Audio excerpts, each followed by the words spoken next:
Or something. Okay. Yeah. Hey guys! Welcome to Battle of Lost Souls. Welcome to our stream. Today we are playing a special game of Armada. I'm Stable Aim, and I've got a special guest, Classic Ben, here. Hi. He's one of our local top Armada players. He's competed in a lot of stuff. You actually just went to Worlds, didn't you? I did. A few months ago, I guess. A couple months ago. Yeah, a couple months ago. Yeah. So he's one of our top level players in town. Regular at Dragon's Lair, one of our local stores. So we got him in here to play our first game of Armada on the stream. So we're going to be playing a standard 400-point game here. I'm going to be playing the Empire. He's going to be playing the Rebels. We're going to be getting a few of the new Wave 6 stuff, which just came out. So we're going to have some of that making its debut here. And we have just already picked a side. So he's going to be first player. He's got a lot fewer points than me. We're going to be playing the Solar Corona mission. We'll go over that in a second. Real quick, let's go over our list. Ben, do you want to go over your list real quickly? Yeah, I'm playing a Dodonna list that's built off of 6 activations. The principal idea that I was looking to test out here, this is not a horribly twinked out list as far as lists go, but I was looking at the new Hammerhead torpedo frigate, and it comes with a title, Geralt's Honor, that allows you to then flip a card face up when you're overlapping a ship. Right. If you're familiar with the Hammerhead corvettes from the Rogue One movie, they smash into a Star Destroyer and push it. Push it out of the way. Yeah. Push it out of the way. And so the idea here was to actually have it ram, flip a card face up, which with the commander you then pick. And when you pick it, you can, that means top 4 cards off of his deck, if we can get this to work out. Right. And ideally you're looking for a structural damage, so that you have 2 cards, and when you come to the next activation, the next turn, you can activate the ship first, and trigger the boarding engineers. The boarding engineers, yeah. And at that point, that flips both of those cards back face up, and if you are fishing for structural damage, plus whatever else you drew, it right. Just give it a test, see how it works. Yeah. I've got General Dodonna on Jaina's Light with TRCs. The recent rules fact from FFG changed it so you can no longer place your Admiral on a flotilla. And so actually has to be on something substantive, and that seemed all the fun out of the job. Seemed like the best choice for this list. I've got a couple of MC30s. Those tend to work reasonably well with Dodonna, especially when you're flipping your assault proton torpedo cards, creating some face-ups. And it also seemed prudent to have smaller, cheaper ships in order to generate 6 activations. There are still a couple of flotillas in here as filler, and I am very reluctant on the whole to go no squadron. Sure. I think in the most recent wave here with Admiral Sloan making an appearance, it's very, very, very chancy if you are going no squadrons, especially with MC30s on the board. So there is a 3A wing and Shara Bay A-wings defensive squadron component. Right. And that's the overview of the list. Just something to test out and see how it goes. So, for those of us who are plebs in the audience, what exactly does twinked out mean in this context? It means that you've built a list and you've played it enough times that you've got everything about that list working optimally. And, I would take this to mean a list that you're... if somebody's not precisely prepared for it or doesn't know what they're doing, tends to result in a 10-1 victory. Sure. Okay. So if you don't Do not want. If you don't know, Armada generally tends to scales their victories, at least in tournaments, on a 11-point scale, basically. Yeah. You can get 10-1 is a crushing victory. You've basically tabled the opponent, lost almost nothing. You get 10 points, they get 1 point. That's what you're going for in any game. So I'm playing, if Ben, sorry, I normally play Matt. Ben's got a very fast, dodgy list. I'm playing the absolute opposite of that. I'm playing the heavy bruiser list. I've taken Admiral Constantine as my admiral. He shows up in Star Wars Rebels, if you've been watching that. So he's the Rebels. He's the villain, or the foil, I guess, to the Rebels in a lot of that. I don't know if you really even call him a foil. He tries to be the foil to the Rebels in that. But his ability is that whenever the enemy are within distance of 2 of my medium or large ships, I can change their speed. So I've got 4 Victory class Star Destroyers, 2 Victory 1s, and 2 Victory 2s. They're all very slow, but they're bruisers. And they all of them have tractor beams on those, so I can further slow down his ship. So my goal is just to form a wall of really tough ships. And while I'm really slow and not very maneuverable, I'm hoping to slow all his ships down, so they're also slow and not very maneuverable. The Victory 1s have the tractor beams, and then they brought the external racks on them today, so they can get, if I ever get so lucky as to be super close to his ship, they could just really light one up. And then the Victory 2s have gunnery teams and leading shots, so they can get some extra shots off of them. And then my flagship has Minister Tua, which Tua? I say Tua. I think Tua, yeah. Which she's a minister from Lothal. Constantine is the commander of the Lothal fleet. They're a perfect partnership together. They go together perfectly, and she's brought some electronic countermeasures to his flagship to hopefully make it a little tougher. Those are our fleets. We're going to go ahead and set up the terrain, and then we'll get down to the fighting. Yeah. It'll be an adventure. It'll be an adventure. And I'm generally kind of wary about going without any fighters myself. I don't have any squadrons in this list. The problem I have is that I could have lost some of my upgrades and had maybe 20 or 30 points for fighters. And while I think that there's good ways of doing that with the Rebels of spending pretty light points, I haven't found a good way to spend 30 to 40 points on Imperial fighters and really make it be that good. It tends to be just some interceptors, and then they just die really quickly and get a few shots in. So I haven't found a lot of good combinations I really like for a really light Imperial screen that's not just how slow can you die, and it tends to be they all die in one turn. That's kind of my thought. I was and that these guys are tough enough that that unless the enemy has gone really heavy into bombers, I'll probably be okay. But that's that's a really bad matchup for this list. Obviously, a heavy bomber list will probably just tear me to pieces, unless I can blow up their ships first. Isendar says the way to do this is to do this one weird trick. It's called cheat. Well, if you blow up all the enemy ships before their bombers can kill you, you win. That's always my plan. But again, if I take 4 TIE Interceptor squadrons or something, I find that their bombers just kill them all in turn 1 anyway. or the first turn of engagement, and I've spared myself a little bit, but I've given up 40 points. With the Rebels, like, A-Wings are a much better cheap screen than I think anything the Imperials get to me is. And like Charbet and Tycho are pretty good cheap screens. That's just my thoughts on it. Anyway, let's go down. We're gonna go ahead and set the debris space terrain up. Now you do have the first I do obstacle. have the first obstacle. So I'm gonna go ahead and place that there. Okay. You can tell I'm like really precisely placing that right there. I think about right in there. Okay. And I'm gonna go ahead and put that right there.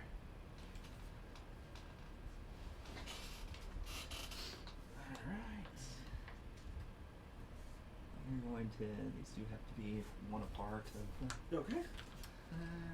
For anybody that's checking out obstacles, they do have to be one distance apart, and that's visible here. Special tool.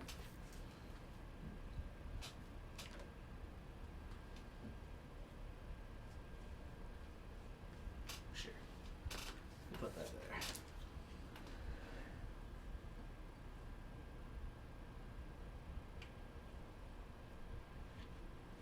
The final obstacle, please. And I feel like 40K, which we do a lot, is like the really like, you know, we're gonna be yelling the whole game. I feel like Armada's like the golf of war games.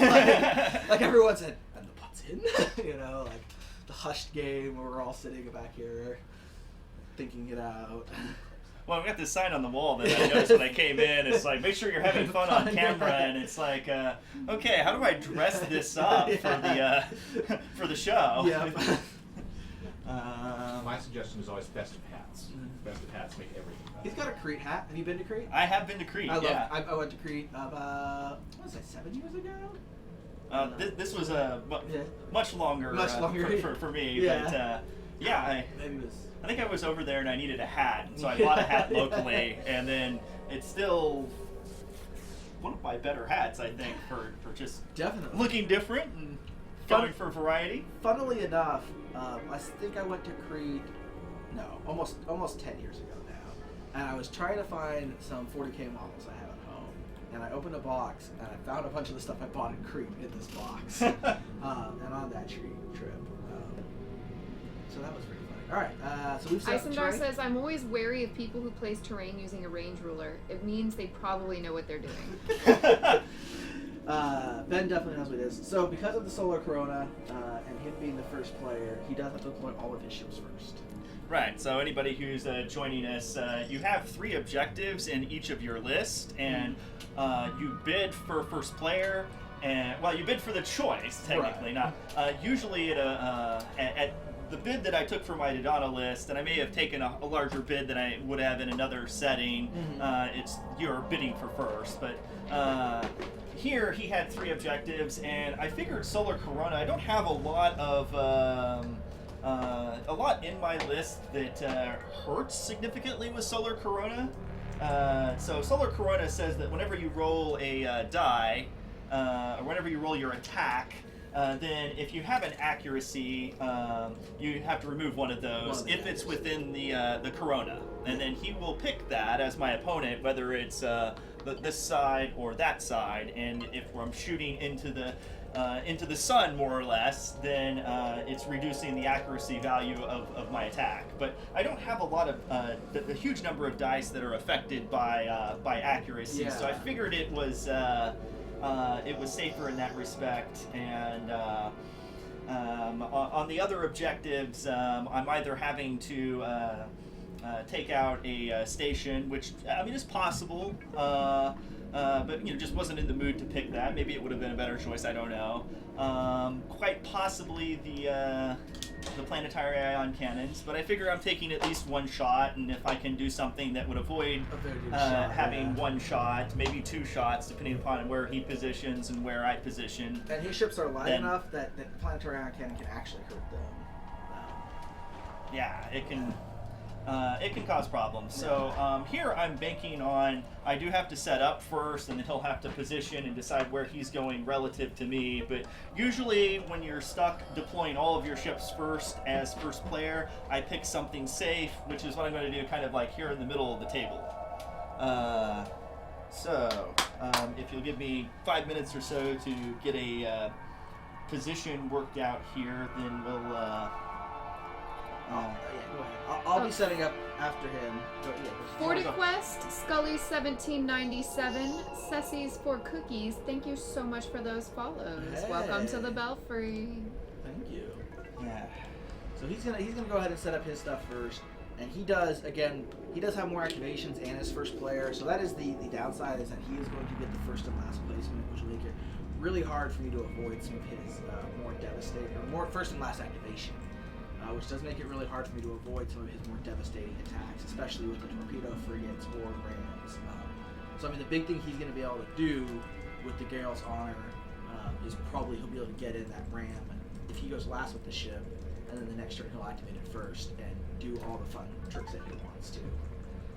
Unless I can kill it before it even gets close, which will be my goal. But he's setting up in as you can see, in a formation that'll really just let him break to either direction he wants. I'm hoping, since we only have one brace on each of these ships, I'm hoping that the Solar Corona, if you don't know, brace is an ability, a defensive token ability that lets me have the damage coming in, but his accuracies can remove that brace. So I'm hoping to be able to use the Solar Corona to negate some of his accuracy and hopefully get more braces than I normally would, which is why I have that particular mission here. Also, I'm slower than he is, so letting him set up first gives me a little bit of a mitigating factor to that, where I'm not going to end up like putting my fleet in one area and he's just like, oh, we're going to go somewhere totally different. Because like I said, I have a very slow bruiser fleet. I've got to be able to get him in my front arcs and pound him with that. And hopefully not let him get too much around my flanks. But, I mean, I'm not going to be able to stop him entirely from getting around my flanks. Alright. So what speeds are we at here? Alright, so we've got the two transports going 1 each right now. And we've got the two MC-30s going 3 each. For those of you that are still joining us, this is like a great speed for an MC-30. It's most flexible on the maneuver tool, and I need to be able to maneuver them and get them into position because I don't know where he's going to deploy at this point. So this is kind of a stable, flexible. They can shift this way, they can shift that way. Right. As people can see, I think from the terrain itself, there are a couple of holes there where he might go through, or where he'll try and set up a kill box, and we just have to see exactly where that's going. He's thinking I'm not just going to plow right through the obstacles. That could happen. And take all these extra damage. Usually people want to just go ahead and avoid the obstacles. Yeah. I mean, there's a possibility of a victory landing on the obstacle in a Speed 4 ship, getting right there in front of it and just kind of boxing it in and then pop on the obstacle. Which is not good. In fact, I think that almost happened. That kind of happened to you actually in one of our previous games, where you had a Liberty that rammed me, and then was pushed back onto an obstacle. So so we've had some. I mean, that's a slightly different situation. It managed to kill me, but if it hadn't killed me, it would have been pushed back onto the obstacle again. So this is about as flexible as I can do it. It's and the Hammerhead and the two Corvettes are going what speed? 2 each. 2 each. Okay. Is this your first game with the Hammerhead? This is my 4th game with the Hammerhead. 4th game with the Hammerhead already. Okay. There we go. So it's been out for like 5 days now, and it's 4 games in. It came out Thursday. Yep. We had a group with a game session at one of the local stores on Friday night, and I got a couple games in there. And then I had a guy that wanted to meet Saturday and play, so I got a game in with it there. Yep. I'm kind of liking the Hammerhead. I think it. I think in terms of like just completely revitalizing list builds, it's not it's not necessarily going to do that, but I think basically in all of the list archetypes that we've seen so far that have included the standard Corellian Corvette, that you could easily decide that you want to slot in the Hammerhead Corvette and get that to work.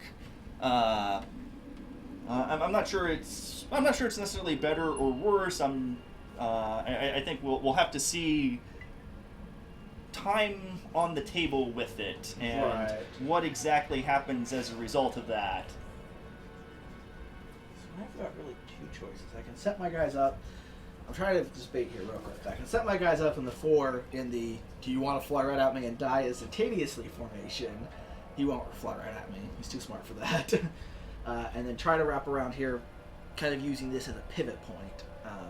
Or I'm thinking I might be a little better off at setting up 3, because I honestly think 3 is probably enough to take most of what he can throw at my front.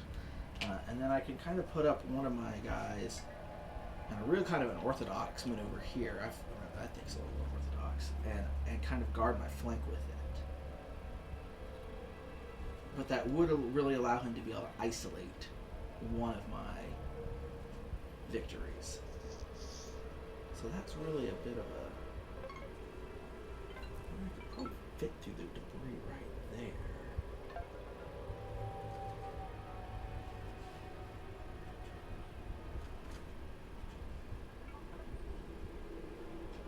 So yeah, I think I am in fact going to set it up like that. To try to guard my flank a little bit there. And we're going to pick this side as the Corona side. Okay. And then we're about to start turn 1. Yeah. Yep. So you'll get the first activation. Right. So my speeds. often what happens in a game is people get their stuff set up and they kind of know what commands they would want to do, and so they're already get their dial set. The first thing that happens in a turn is of course the command phase where you set your dials. Do we have any kind of manipulation that happens at the start of turn 1? Because start of turn 1 would happen before dials. Right. I do not have anything that happens at the start of turn 1. I don't know if you Okay. do. I definitely don't. Okay. So...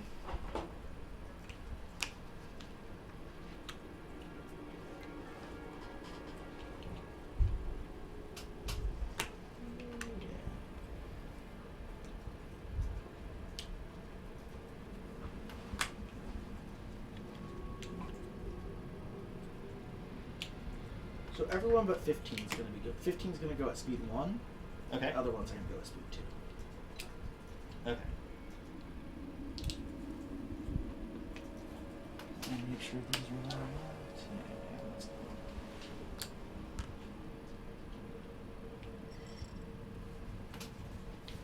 So you can probably guess that I'm not going to be giving a lot of squadron commands this game. Right. I mean, this will Yeah. definitely be an adventure. It's funny in that, like, I feel that you have a very wave 6 list, and I feel like I have a very wave 1 list. Like, a bunch of victories without like really any squadrons or anything. Yeah, I mean, this is and, you know, it's going to be, I think, obvious to the more experienced players, but you know, this is a chance to kind of tool around. It's not. You know, I think I had the question like, what does twinked out mean in this contest? Yeah. And, you know, I think there's certainly a bit of optimization in that it's like I've tried to build things that kind of work well with each other, but it's not got every last little piece of fine tuning to it. Exactly. I don't think you'd see this list at a a lot of the way a high activation list works like this is you end up. I'm going to go ahead and activate this guy here first. He's going to go ahead and nav, and at least for the time being, I'm going to bank that as a token. All right. And I think since he's got speed 1, and you'll be coming this way, I'm going to go ahead and tilt him. Try to get him out of there. Tilt him over there. All right. I mean, no use losing something unnecessarily. And in this case, we're not thinking about what's going to happen in turn 2. Obviously, it's not going to get him in turn 2. But Armada is a game where it requires you to think about the 6 total turns and what may happen. And he'll easily be down here turns 3, 4, 5, and possibly 6. Yeah. And again, there's no need to try and lose something unnecessarily by just flying it right into the maws of death. Yep. Yeah, I probably won't get over there this game. I'm going to go ahead and activate number 16 over here. He's going to go ahead and bank engineering token. He's just going to go straight 2 forward.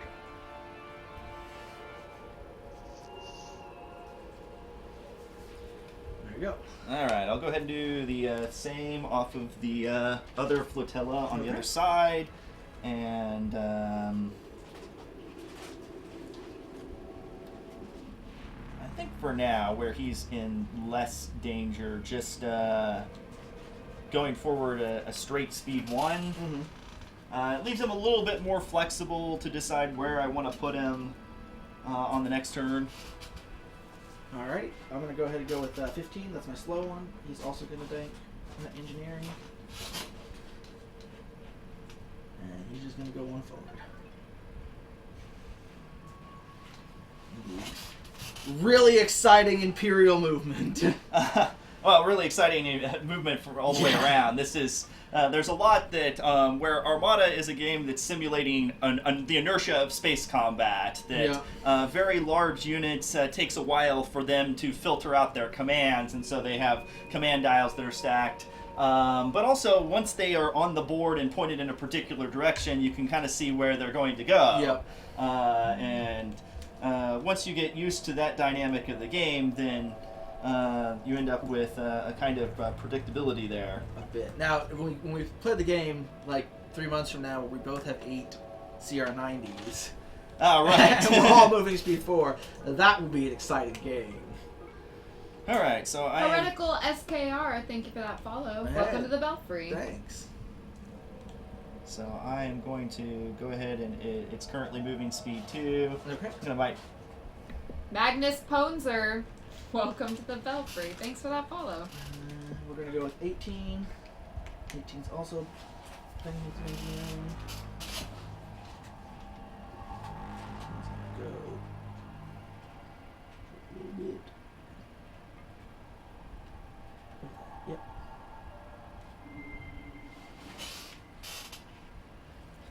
Okay. So let's go ahead and grab the hammerhead. It's got concentrate fire, which I'll take as a token. Sure. And I really want to send it forward away a bit. I think I do want to fold stuff away. Alright.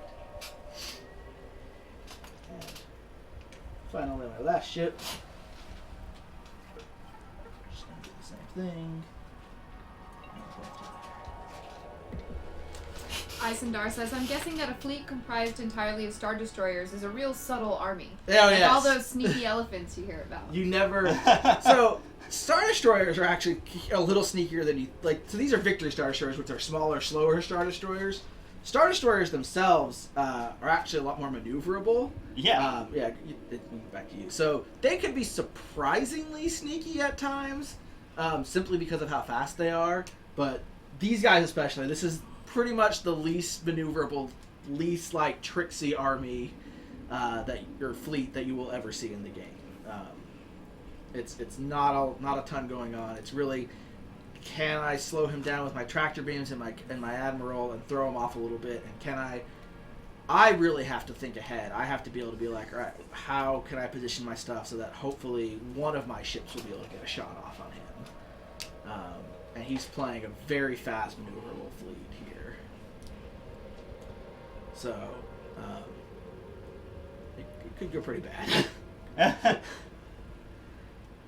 I'll probably get, like, some shots at some point. But outside of that, we'll see. And I'm not using, again, like, I just like running this kind of goofy fleet with 4 of them. If I had taken, say, 3, and I could have gotten a lot more kind of tricksy elements on it. and been able to really be a little more effective. So we're just trying to kind of have this fun fleet here. All right, so I've all right. taken a couple of nav tokens off of nav commands for the Yep. remaining MC30s. That gives them a chance, as you could see here. He's moving 4 ships, and then there are 2 ships that can be held back out of range or something Yep. at the end of an activation. And that actually takes us to the end of turn 1. Actually, the Squadrons. squads. Yep. Which the squads don't have to do anything super profound here, just because you don't have squads. Yep. They can just kind of fly towards me. They're Or fly A-wings, around. so they're fast, Yeah. and we don't want to commit them too early here. They have their speed 5, so they have the full extent of the range ruler here, and they can obviously go. So I'm not actually measuring that off. They're There. obviously within, and they don't really need to do more than that this turn. Yep, and nothing we've got is in range yet, so we're all good there, so I don't have to worry about my Constantine stuff. So that'll be the end of turn 1. Nothing's changed yet, and we'll be on to turn 2 now. So we're going to set our command dials for turn 2. You know, it's funny, we were making our overlay the other day, and we were like, well, no one will ever take more than 6 ships, right? Like, that's how many we can, like, comfortably fit on there, and I was like, I know Ben, and he likes lots of fast ships. He might take more than 6 ships, but I was lucky he didn't. I don't think I've ever taken more than 6 never ships, taken but more there than are a number of very good lists that take Yeah. 7. Yep. Now, And I I've think run you could some still do a 7 activation list with the hammerheads. with the hammerheads, yeah. But I think the list that we've seen out there will need some revision to get to the point where they're that they can fit the new meta that we'll develop. Yeah, I mean, a lot of the 7 activation ships were used like Riken and stuff too, I know. So. Isendar says, just fire some shots across his bow, Abe. Shock and awe is the way to go when you're out of range. Pew pew. Pew. They're all going out there. So. I mean, I'm shocked and awed when you say pew like that. In a good way? Maybe. Yes? Let's go with that. Yay! I did something right. So yeah, I probably won't get any shots. I'm not going to get any shots this next turn. I may get shots the turn after that. Maybe. Yeah, and there's kind of a setting up a death wall here. Yep. That's a place I'm not really inclined to go. Right. Not and with so this fleet. So Yeah. being positioned in the center, it's can I scoot away from it, and can I, if I can fight where I have most of my fleet that's in range and can do something, and he's got half of his, that's kind of the ideal here. Yep. And that's what he's got to do, because individually his torpedo frigates can put out a lot of damage, but individually my ships are a lot tougher than his. Solstice makes a great point. He says, it's space. Don't the shots keep going? How can something be out of range? The lasers, the turbo lasers lose diffusion the farther they get, and targeting becomes a real problem. So there's a funny thing, like the Venator class Star Destroyer, which obviously we don't have. There's 2 different ranges that have been given for its weapons, and one of them is like 5 kilometers, which is ridiculously short in space. That means that if they're over a planet, they can't shoot the planet or anything.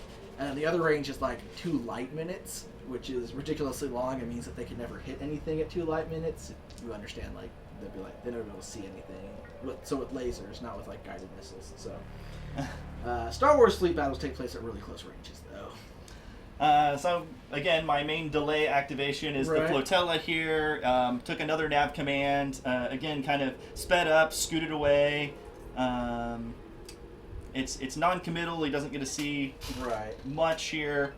I'm going to go ahead and activate my flagship first this time. We're going to navigate. I'm going to use navigate.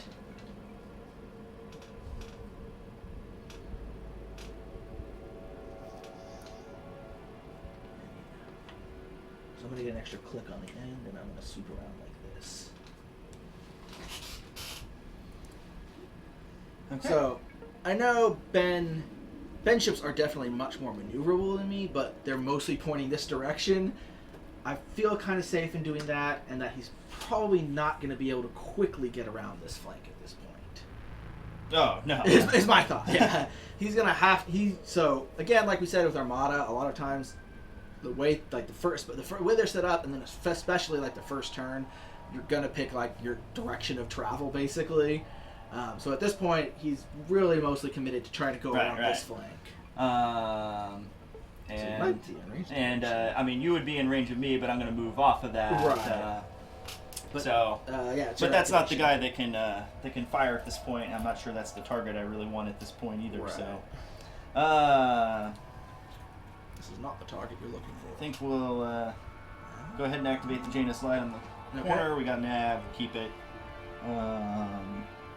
And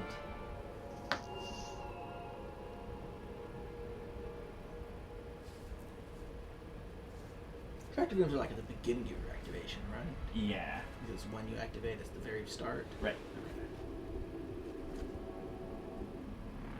Otherwise, it would say during your activation, I suppose. So we'll Go over there. speed the Janus Light up 1. It's really kind of ideal if the Janus Light stays out. It's a good delaying activation here at the beginning, and it kind of wants to take shots on the end anyway. All right, so 18. I don't have any open shots or anything, and 18's gonna swing around like this. Yep.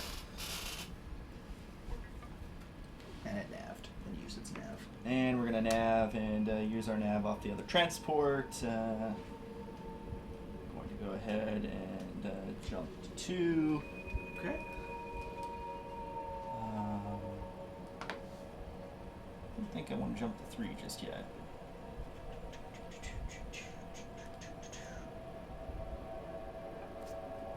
Just out of curiosity. So, if you're not familiar with Armada, the first 2 to 3 turns in Armada tend to be a lot of positioning and not a ton of combat, unless both players just like fly straight at each other with really fast fleets, which happens. But most of the time, they're fairly slower positioning turns, and then you get some really brutal combat. Unless you're playing the Harlequins in the of middle. the Star Wars universe. Yes. Actually, I will go ahead and jump to 3. Jump to 3 spending there? This, Okay. So that's the outside guy. And I mean, there definitely are times we've had games where turn 2 is, things get really raucous turn 2, but rarely. It really depends upon the setup for the list, the positioning. It's kind of hard off of Solar Corona because I need to get positioning in order to get this to work. Right. But it's actually pretty tough to do there.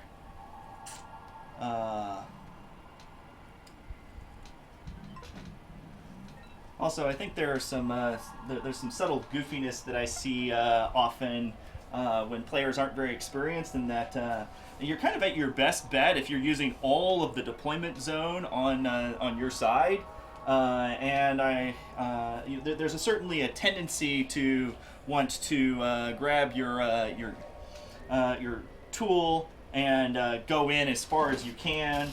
And sometimes that's the right move, but there's often like just giving yourself a bit more distance. Bit more distance, yeah, it can definitely be the right move. And it gives you more time to work out where the action play is happening. And so whenever I'll see people that will deploy all the way forward, yeah. And especially if it's like speed 2 or 3, then that ship is coming forward very fast. Yep. And against a list like mine, then I end up setting an MC-30 up opposite it, and if it's something small like a Corvette, then I might just take it out. Take it out, yep. I mean, so definitely, fast lists can definitely engage pretty early. It's pretty rare. It's not impossible now to have a first turn attack, but you have to have something pushing some fighters forward that then jump like distance 5 to get a first turn shot, really, right? Could be playing the objective fleet ambush. You could be playing Sure. the objective fighter ambush. Yeah. Or and yes, you can get. There are some other goofy things you can do with some upgrade cards. And I've had those happen to me, and then I just blew up the person's squads that are right in front of my ships, yeah. and the only other shots I would be getting would be nothing really. So might as well take these anti-squadron shots that you just gave me, and There were some fun shenanigans with that, but it just let's nav and keep it here. It's pretty rare that you get anything on the first turn. Second turn can happen a lot more, but even that's not like super common. As you can see, we're not. Well, I mean, he might get a shot on turn 2. So we're. In fact, Gale's Honor probably has a shot might have a shot right now. That's kind of a good point. Okay. Before I. But I guess it's obstructed. In this case, is it? Okay, it is clearly in arc, and yes, it would be obstructed. Okay, so he was clear. He almost had a shot there, but almost, the space station, yeah. I just again. In a kind of a casual game like this, like we're like, I don't really have a shot, and it's like when we looked at it, it was like, I don't have a shot, but I'm kind of thinking about what this thing really does, which is not throw one red die at range. Right. That's just not. It's not as this role in life. So it actually doesn't have that, but it. Now the question is, do I want to get over in here somewhere to?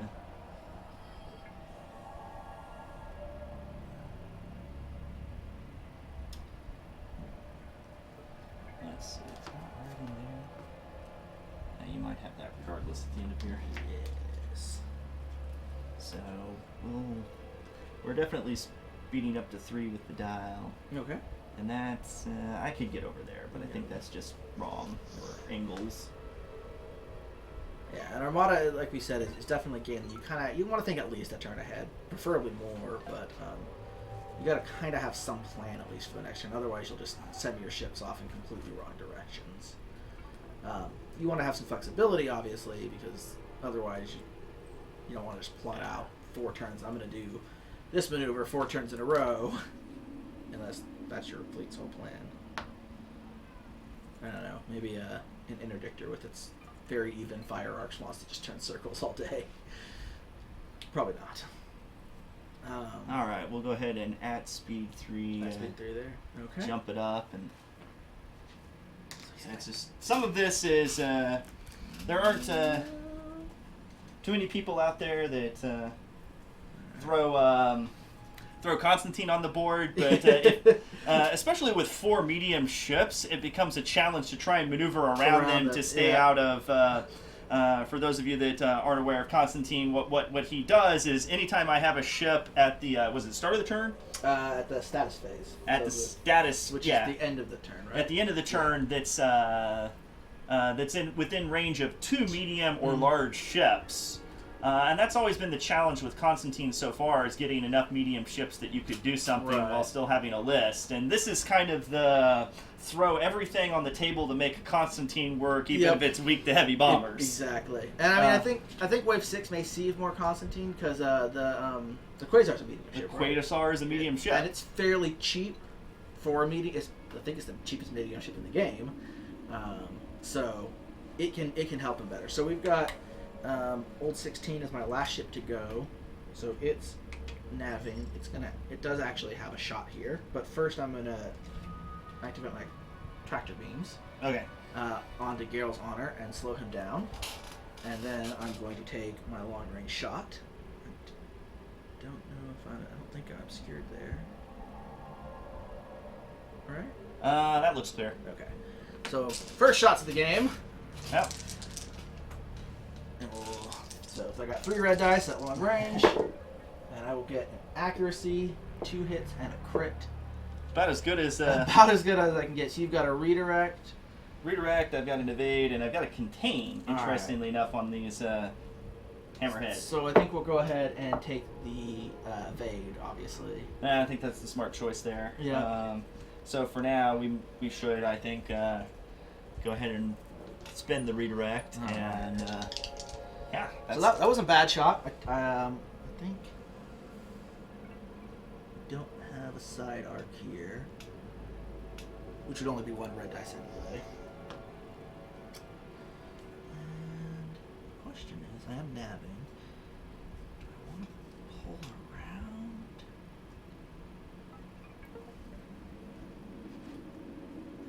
And I think. So the question I have to think here is I can try to do a hard turn like this, or I could speed up and go a hard turn like this, even. That's going to get me facing him, but it's also going to mean that he might just be able to fly past me. Or I can just try to, like, gently move up again and hope that he doesn't fly past me. And I think... Well, I can think of at least 2 reasons why I won't fly past you, but... Sure.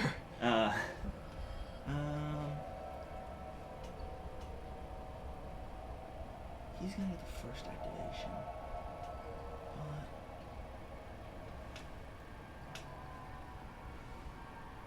I think I'm just going to be really brash here.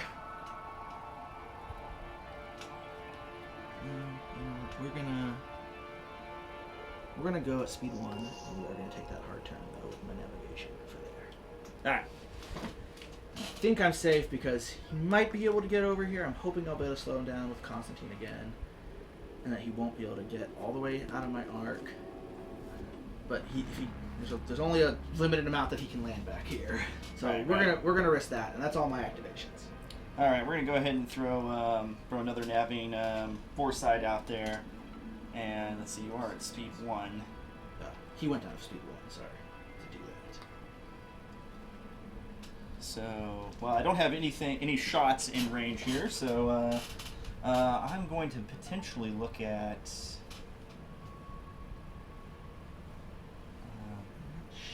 My hope is that he can't get into black range and just wreck me on this turn, but I'm not sure if he's going to be able Well, I don't think that's... I mean, I wasn't even thinking about it. That doesn't get up there to black range, but... Yeah. I mean, this is partly the foresight, and so...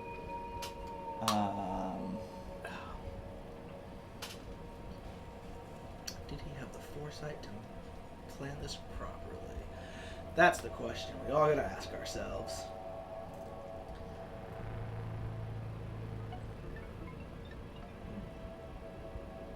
So, his challenge at this point is just getting out of my fire zone. It's not on really the next turn, because my fleet is boxing him in a little bit, and he's just got to keep moving and keeping at long range.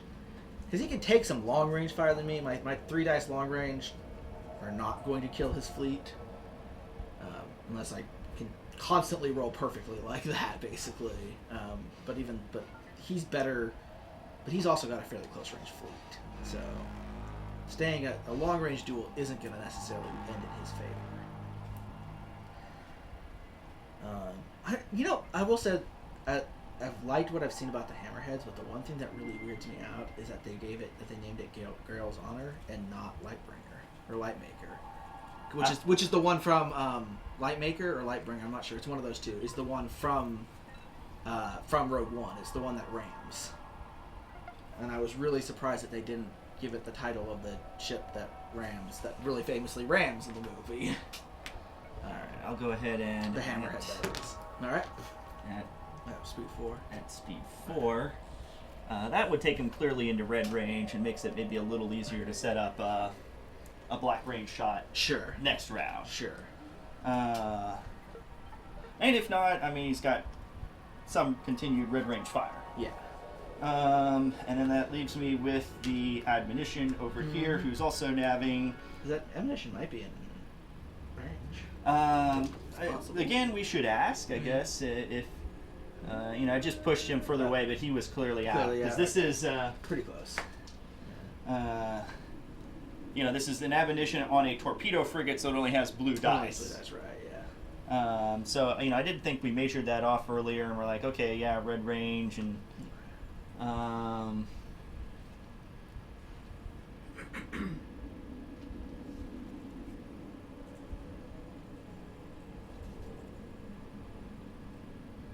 again, this is basically what he was talking about trying to do. Is next turn it's mostly going to be my number 16 versus his fleet, and pretty much everything else is going to be out of range, and it's just going to be, can I get anything else back in range at this point? Because a stern chase, where he's moving twice my speed, is not going to end with me getting many shots off. I'll probably be able to get some shots off this turn, though, and I might be able to really put some hurt onto Gale's Honor. We'll see. You can do it. We believe in you. Thank you. I appreciate it. You're so welcome. Oh, you guys are so nice. Aw, feels.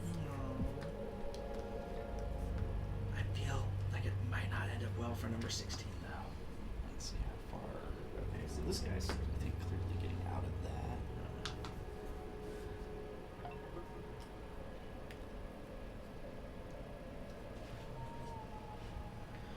But the advantage I have in my fleet is that I can afford to lose number 16. As long as I can do some damage to him in return. Losing a quarter of my fleet's bad, but not necessarily crippling. Though that may be the only thing that dies this game. With a fast fleet like Ben has, he could very well choose to slash in, blow up one victory, and just avoid engagement for the rest of the game. Which Might not be a bad idea. yeah, it might not be a bad idea if he can pull that off, and just get out of there. That's a very valid tactic he might try. We'll just keep it at 3. At 3, okay. So 1, 1, 2. That's correct. Okay. Make sure I didn't make a mistake there. Looks good to me. And what actually did happen here is even after I bumped him, it was still just out. It was still clear. Yep. All right. Which matters for the tractors. Yeah. I think where Geralt's honor, one of the difficulties with the new Hammerheads is that they are speed 3 and not the speed 4 of the regular Corvette. Yeah. And it makes their run-in to the enemy much more difficult. Yeah. There are, in your case, you've got so many speed shenanigans that I think it'll be tough to get the shot off. Yeah. It'll probably be pretty hard. So we're gonna go to the status phase, right? Yep. And I'm gonna go ahead and. Well, actually, you're yeah, fine. squadrons, Yeah. whatever they're going to do. My bad. Need to start thinking about that here. Squadrons have just free reign to do whatever they need to do. Get in there and shoot up my ships. Yeah. Which, I mean, A-Wings have decent, A-Wings have decent dice, so they could put some hits on me. Alright, so we'll put 2 in there. Okay. And put 2 in there. And we'd get up there in black range if we wanted to. If I want to strike you straight off.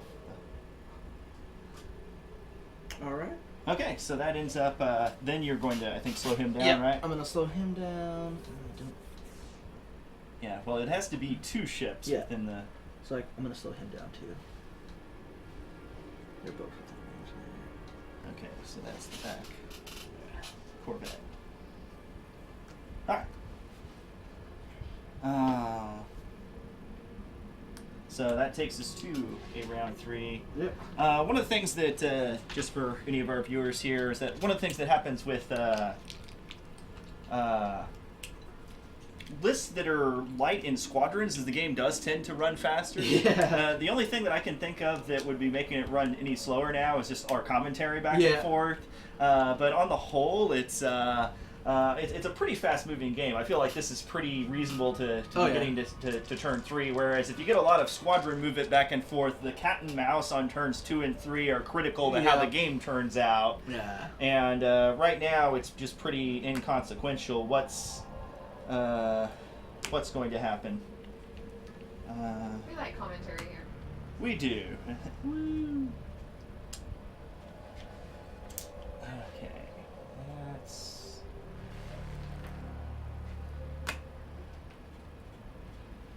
Alright. Oh, your turn. Or your activation. Right. I have to see where my ship is going to end up.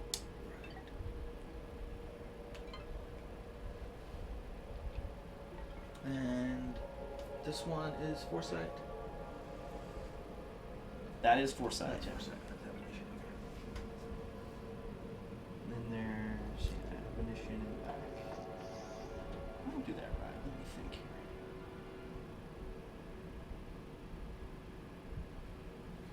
Yeah, I can always correct it later. I Let's do don't first ops. have with this list a real great answer to his MC30s. I just kind of have to get hope that I can play it right and get one good shot off on them. And that's my answer to them, basically. Yeah. So, I think before we activate and have all kinds of tractoring problems here, that this guy would be the best activation. Let's go ahead and squadron that off. Okay. And then we'll just zoom right down there. Okay. And of course we are now at distance 1. And we got good shot on the box here. So we've got 1 damage showing. 1 damage showing. It's like my squadrons won't be able to do every last little thing that you would want them to do in a typical Armada game, but they're bound to do something here. We're gonna take that. And the other one was in front of her, so it definitely can get right in front of her as well. Get that shot off. And then that's a hit crit, which is, they're not bombers, so they only count as just a single hit. I'm just gonna go ahead. We'll redirect one over here. Isengard just donated 10 bits for calling what the dice are. Hey. Thanks a lot. Okay, so then Nice. it's a little frustrating the last round there to have him slowed down. Didn't quite. And at this point, I've sent my A-wing so far out there that I might as well just run for it. Almost. might as well run for it.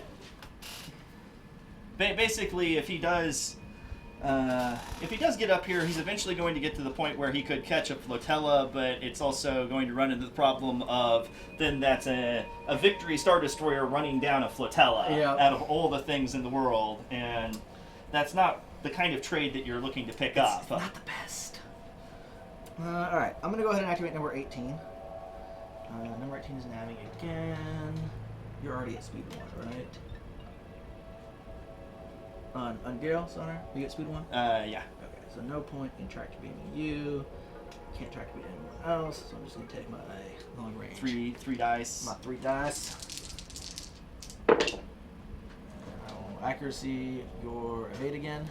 Alright, so we can go ahead and redirect. One of the things that I've noticed with Hammerhead Corvettes so far is that, especially on those long-range shots, you have a pretty good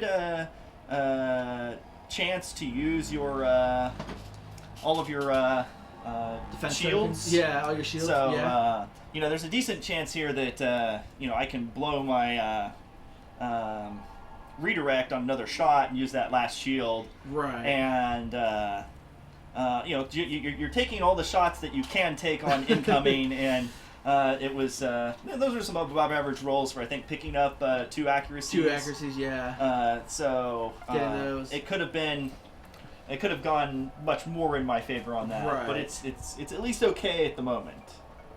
I don't want to activate him yet. I'll take it to your activation. Let's see, I'm at speed 3 over there on the other flotilla, and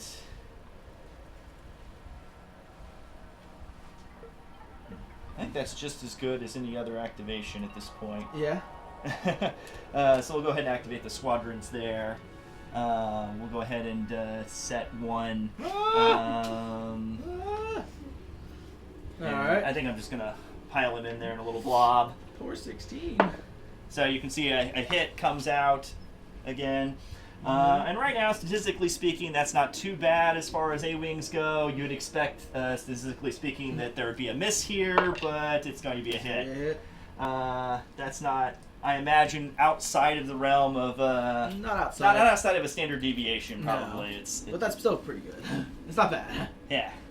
So you've redirected 1 and taken 3 on the front shields. Yep.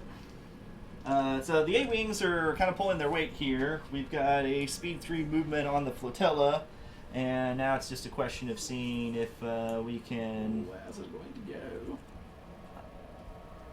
So, again, I really am going to spend a lot of the game, at least the first few turns, hoping I can use Constantine and my tractor beams to slow some of his ships down enough to let me get to them in the end. And eventually, if I can play it right, if I can slow his ships down by Yeah. two speed every turn, he can only go speed up by 1 again.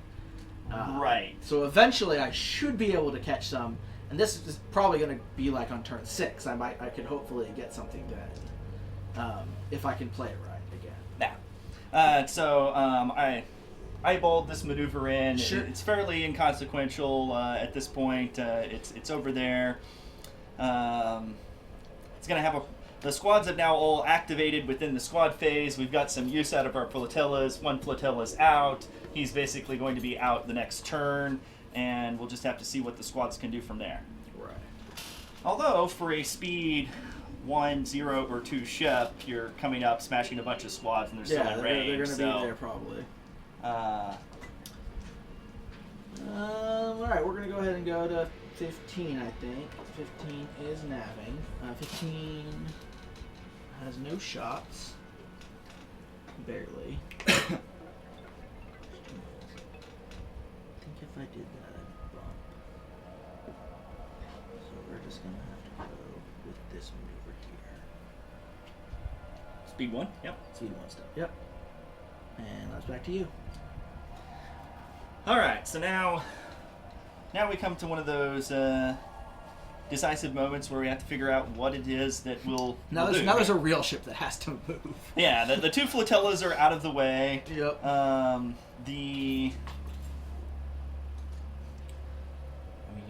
Move up into black there. Yep. So, I still want that ideally as a last activation. We've moved these 2 ships. This guy's going to be out. So if we wait this guy out, we'll probably have a chance here of moving him. But that does mean that I would rather, just to explain to everyone, wait for him to move there to see where I position this guy.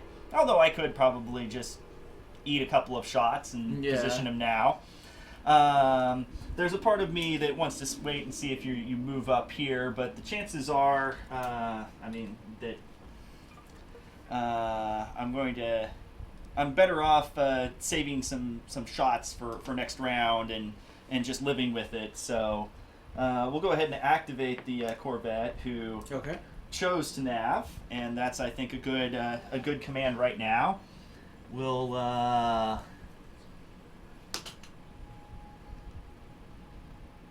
has no shots.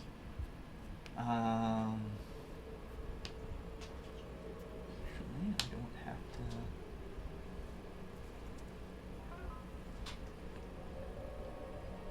1-1, right?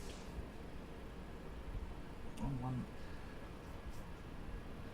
So I could do that. I could do. All right, now it is Jaina's Light, so anybody that's curious here, there's a title that allows it to not be affected by the obstacles, and yeah, I think that's a pretty decent spot. As far as this turn goes, you do get maybe a couple of shots at long range, possibly. But honestly, if I'm gonna wait, probably not gonna waste the shots in Jane's Light. So we're gonna go ahead and take him to 4 that way. Okay. And he's on the obstacle. There are no effects from the title. Yep. We'll adjust this to speed 4. And see what happens next. So I want to wait as long as possible to activate this guy. Exactly. So I'm going to go ahead and activate my flagship over here. And we have to decide what to do with the flagship.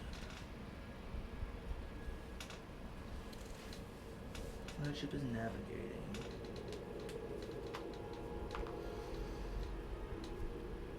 And so I think I could continue moving forward. I could slide over if I wanted. But honestly, this is just going to end me in a stern chase, like I was saying I don't want to do. So in this case, I'm going to go ahead and go down to speed 1, and I'm going to move up to here. And I think that's a better movement for the time being, because if I do end up down here in this way, then you want to be able to turn some guys. You might have to turn into some asteroids here, like you're already going. But, that's your best bet. That's my best bet.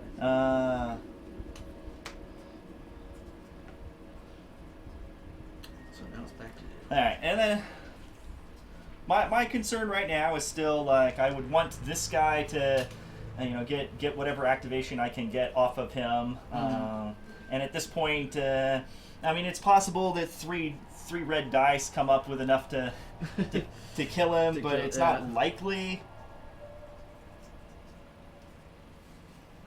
Actually, you need to be concentrating fire and then land double hits on everything. Yeah. On everything. So it's possible, but it's not likely. So it looks like he'll live and get a chance to move up. Might not get a chance to ram, but would get a chance to do some damage here.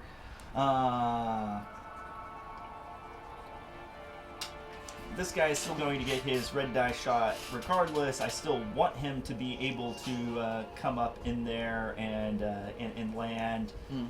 So that leaves, unfortunately, it leaves admonition here. And the problem is, I would rather be able to move this guy up and then move admonition in here. Right. But we're just going to have to live with the fact that this is going to force admonition either to kind of wave off or put it in a very unfortunate position. Yeah.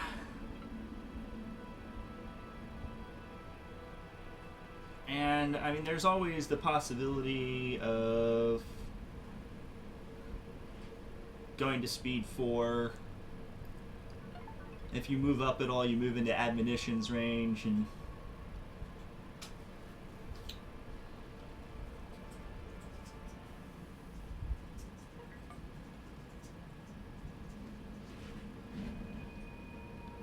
I can afford a shot or two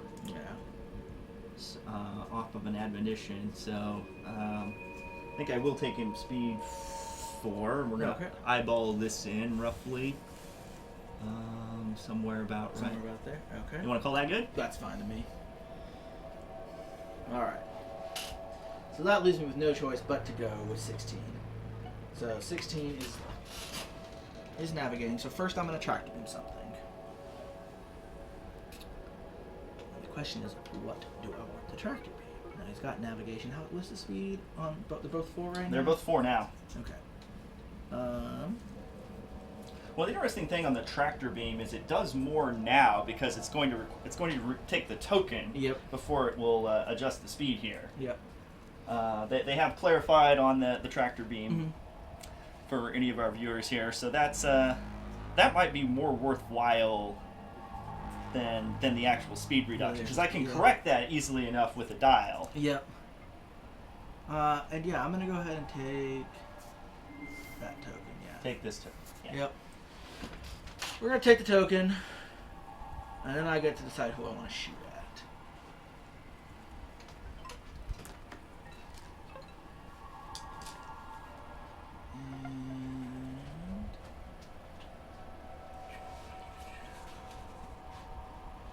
So I'm in blue range, which doesn't matter to me. And I think the obvious choice is to keep hitting the Geralt's Honor. Since I'm shooting at long range against any of these targets, I might as well go against the one that's already hurt and lost some shields. Yep. So I'm going to take my front arc with its 3 shots at Geralt's Honor again. That's 2 accuracies and a double hit.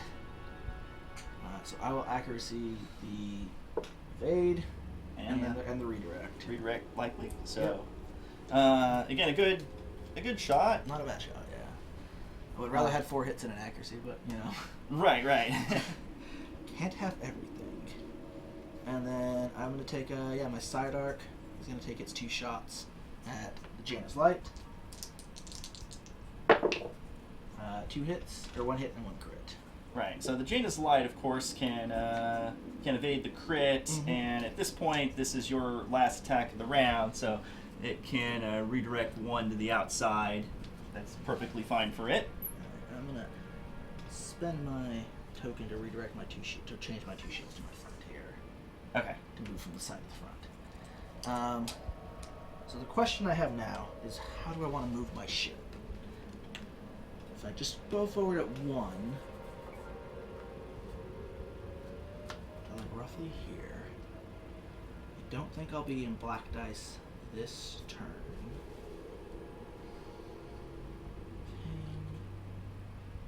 I won't be in black dice with him.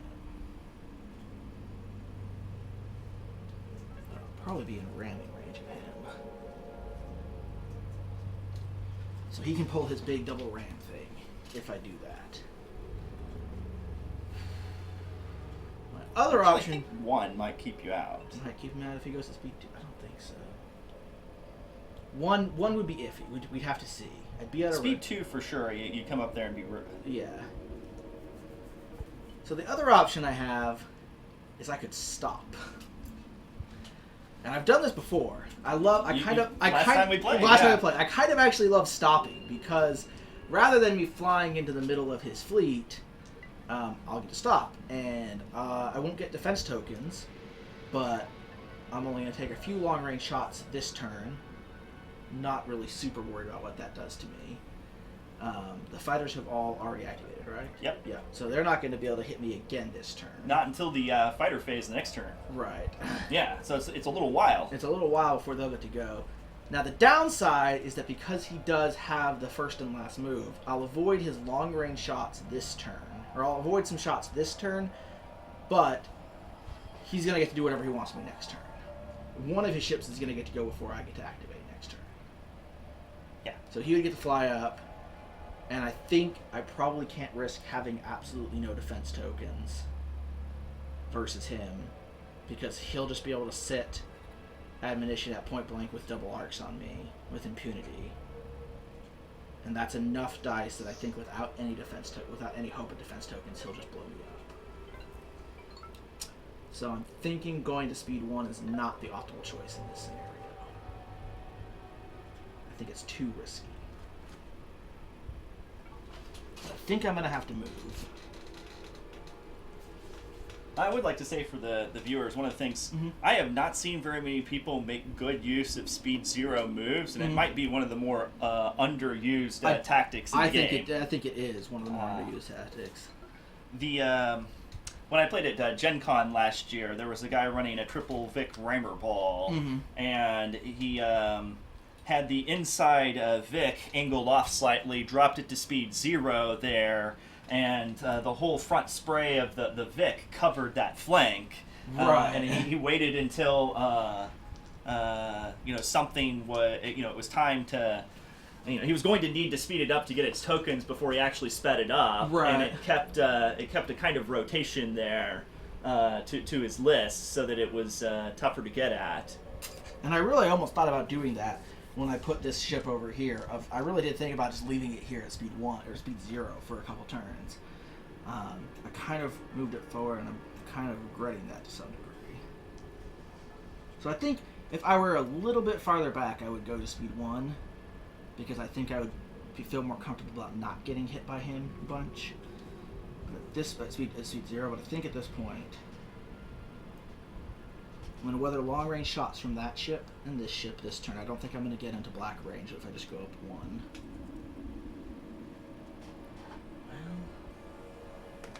about there. No. I think I very well might get into black range. It's going to be close. Yeah. I'll be in black range of him. So if you activate him first next turn, but you want to activate him first next turn, you'll move him up and then hit me with everything. But again, I just don't think I can survive a double arc without any defense tokens. Yeah. I mean, especially where you've already lost some shields. Well, I've already lost some shields, right. I mean, you'll be able to... You've got it looks like you're going to be able to expend all of your shields before the ship goes down. But, I mean, that... MC30s do an awful lot of damage, and we've got a few shots coming in this turn, plus the first activation next. Yeah, and you'd be able to get, I mean, you would max out at like 18 damage if you roll perfectly, which isn't that hard. Yeah. Isendar says you need to do the Duck Dodgers move and put the ship into reverse. I wish. I wish. Okay, so I think the option... I'm not sure if that's a better option. I don't think it keeps me any farther away from him. Is it harder for... No, because if I go here, he's still in New York.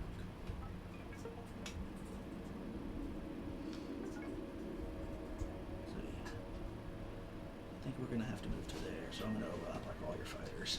Pretty much all of them, which is kind of what you want if you're not going to be able to activate your squads from the. I think I'm just out of black rings there. Okay. Right. Yep. And we are in black rings there. Cardboard to cardboard? Yeah. Let's get that a little. Yeah, I think that does it. That is it. Okay. That does just this is the smallest of Small, pair. so that's unfortunate. But yep, that's what's gonna have to be. All right. Yeah, to some extent it matters. So I almost wonder if I had to turn that. So hopefully I don't die before it gets to shoot again. And that's not a very good hope, honestly.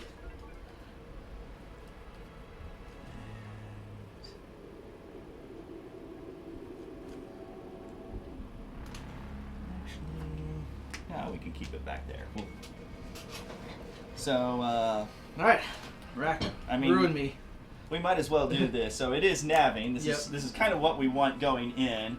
We've already decided to establish that there's a black range there. Yep. So go ahead and take that shot. Do you have racks on it or not? Yeah. Okay. So how we played it so far was just like any other upgrade. Sure. You're rolling your dice, and that did not go in. So we have a blank, and a crit on the blue. I think we might as well go ahead and expend this now. I mean, I'm still going to ram, and it's probably first activation next turn, but it doesn't make any difference here. All right. And you got a concentrate firepower token if you want to use it. I we'll do ordnance experts first Sure. and see what happens there. That was also a miss, and let's re-roll it with the concentrate fire dial. All right. So that's 6. That ended up being 6. Okay.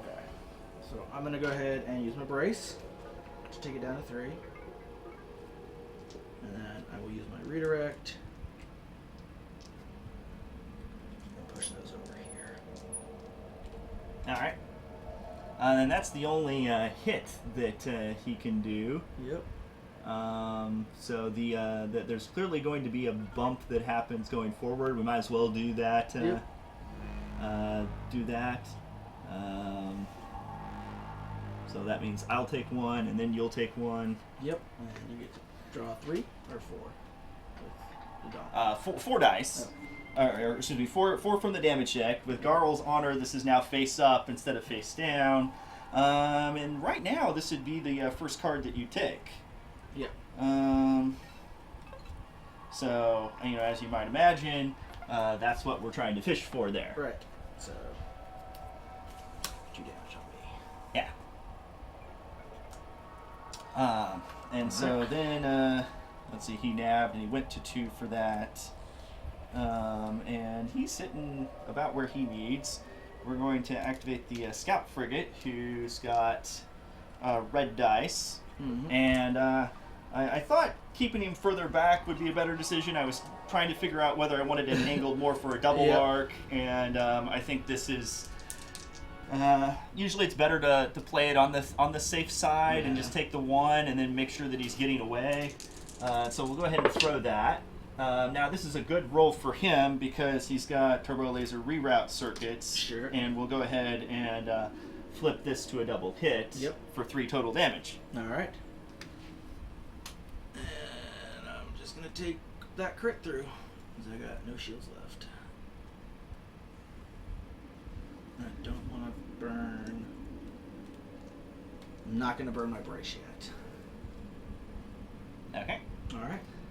So that was 2, Yep. and then the face up again. Yeah. That's just 1 and the face up. So. Well, the 2 shields. Right. Right. You took 2 shields, and so Right. then the final damage was face Sure. up. That's right. Okay. So 4th card. Yep. So let's go ahead and fish another. Social damage. All right. So we're putting a lot through pretty quickly here. So he'll be able to kill it next turn. Yeah. And then it's navving. It's currently going speed 4. And it actually might. See, if I go all the way out to speed 4, then it's kind of. It's probably just as well. I could drop to 3 even.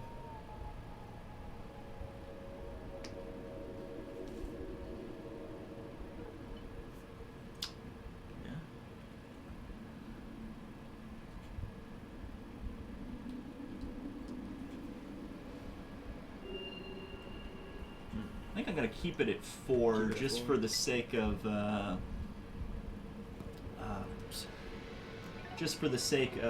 if we do have a speed problem right. Later on, then Don't let's see, and slow I it bumped down. this guy here, so we'll reset him.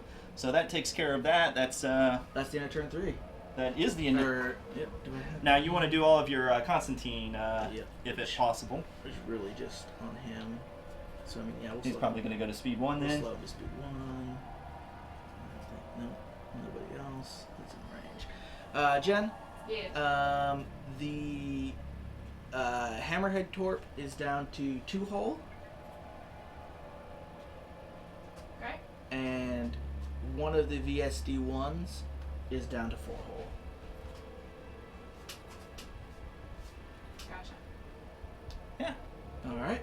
And start of turn 4, we can go ahead and set our dials again. All right, we're moving right along very quickly Yeah. here. It's some of these are going to be easier than others as far as commands go.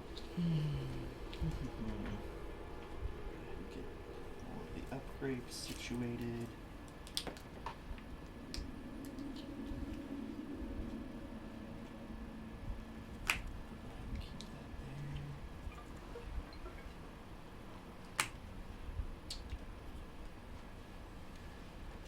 So there's a part of me, when looking at this fleet, that says I should have just dropped a lot more on my upgrades and gone for a much higher activation bid, and just really tried to go first. And I would lose some of my firepower, definitely. But it wouldn't be that hard to go to, like, you a 12 bid, right? Yeah. Yeah, 12 bid. Like, it wouldn't have been that hard. And I'm not saying I'm trying to match him in particular, but it wouldn't be that hard for me to drop a few of the upgrades and get like a 12 or 15 bid. And that's a pretty big bid, but on something like this fleet, it might be better just to say, hey, you know what, I need to be first player. Yeah. Because this is like, with how slow my ships are, yeah, they're kind of tough, but being first player might really be the best option. And what might be something I just have to have. Yeah. Yeah. Okay, so we have.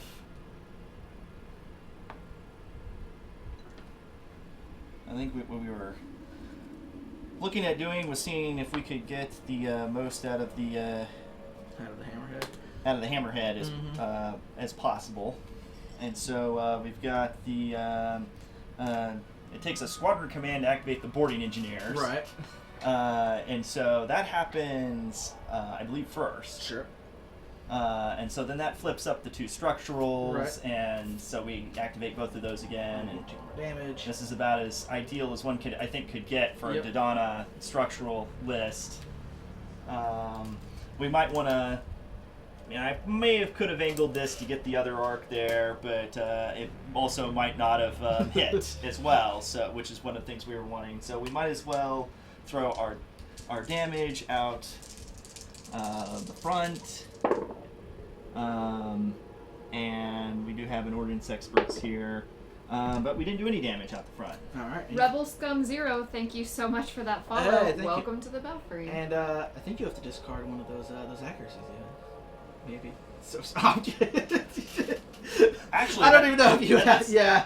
I mean, it's if your front arc is in there. Yeah, if this is the Corona, that's a guess good not. question. So Yeah. for our angles here, we That- want to keep that yeah. in mind for any of these ships. for any of those shit. So But I think here, I think it's, there, yep. it's angled off, so it ends up ramming. It ends up and- raining. So the question is, is there structural damage in the top 4 of these? Because that'll kill me. And if not, I got really lucky there and might be able to, like, do something fun. But I'm guessing there's probably a structural damage in those top 4. Yeah. Never know. Let's see here. Or he's just going to be, like, really mean to me and like, cripple my ship somehow. Actually, I'm not surprised. There isn't. There is no one. Alright. So I'm going to survive somehow.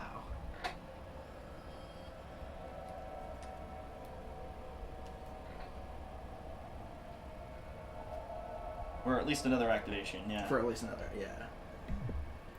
Sparky1477, thank you for that follow. Welcome to the Belfry.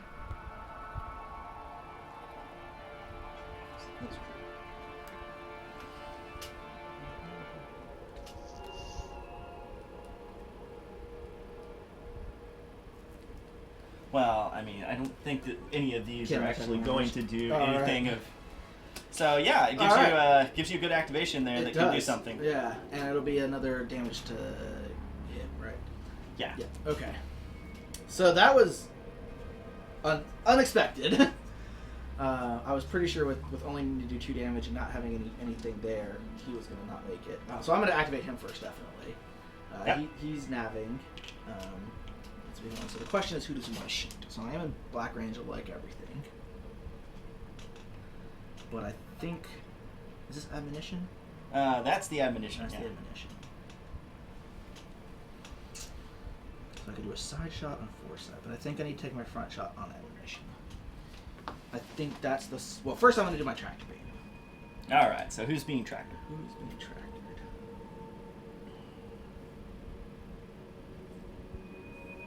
I think we're going to tractor down foresight. Okay. And then I'm going to take my front arc on ammunition, because I think that's a smart shot at this point. Even if you all are admonition-y. You only kill it by shooting at it. It's true. So I'm going to go ahead and burn my external racks. 2 more dice. Do you have that card intended on all of them? Just the 2 ones, yeah. Okay. Both the ones. Yeah. So I'm just going to move it up to the 1. Yep. Somewhere. Alright, 2, so 4, 6, 8. that'll be 8. All right. So for as far as admonition goes, admonition wants to redirect for sure, Mm-hmm. and admonition's I think okay with their Really, with the evades. wasn't horrible without missing anything. Right, 2, 4, but 6, I didn't 8, get any 10. doubles, which is kind Yeah. of unfortunate. So go ahead and pitch the crit. It's a crit, okay. And so that'd be 7. Mm-hmm.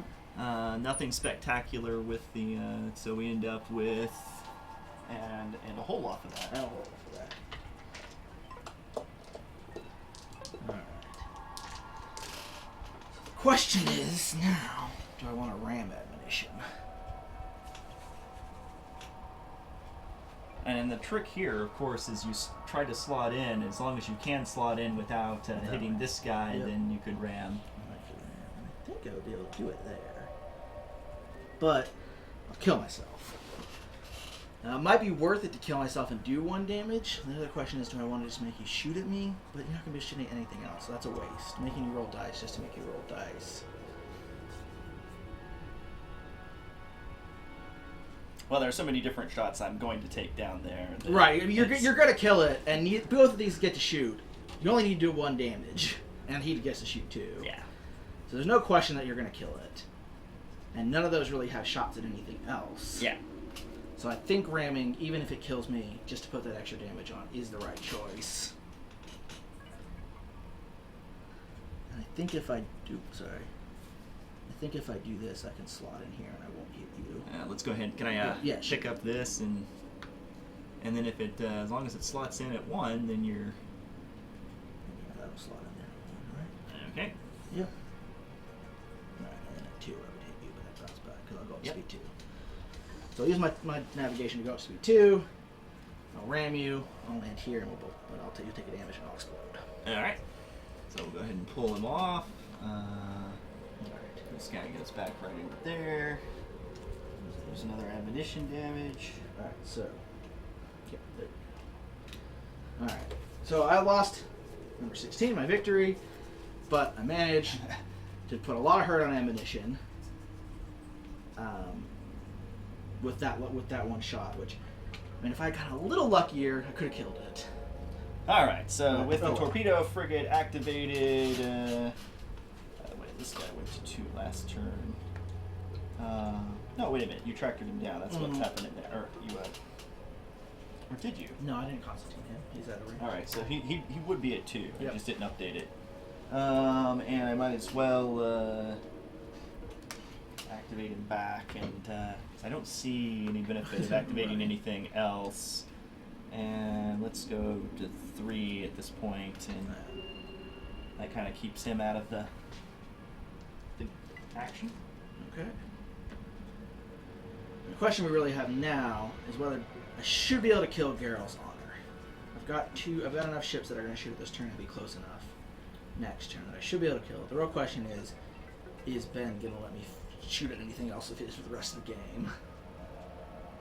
We're also coming down to the end. I mean, we're also coming down. Yeah, we've only got 2 turns, so there might, and he's got to be careful with ammunition at this point.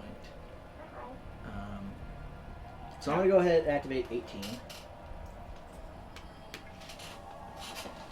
and 18 is at medium range, so we'll take his shots at Geralt's honor. Geralt's honor. 2. 2. Which is, it's at medium range, so we might as well make this as annoying as possible. Alright. Right? We'll make you reroll 1. That's the same business here. So at that point, it is coming in on the shield, and even if we disabled this, that's still 5 hull, and therefore the ship. I'll get him.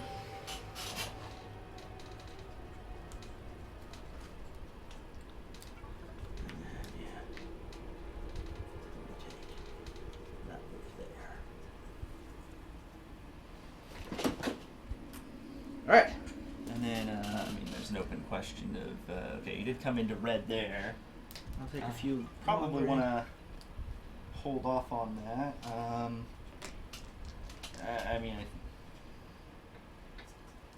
I think that's...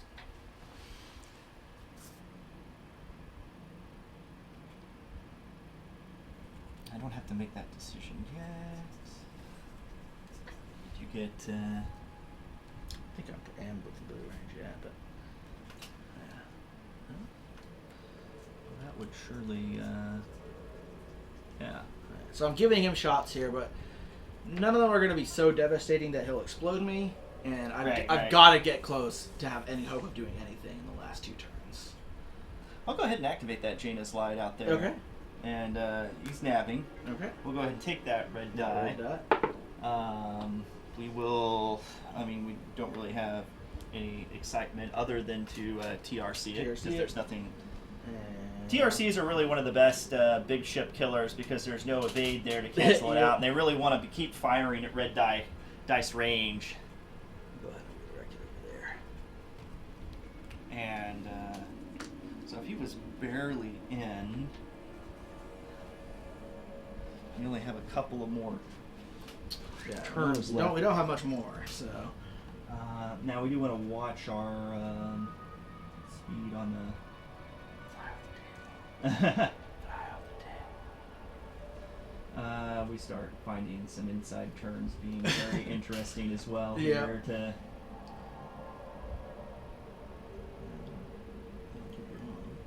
See, I am nabbing, yes, so I can take. That keeps me on. It's only if at the end of your move you end up with the table, or is it if the dial goes off the table? No, only at the end of your turn there. You end up with...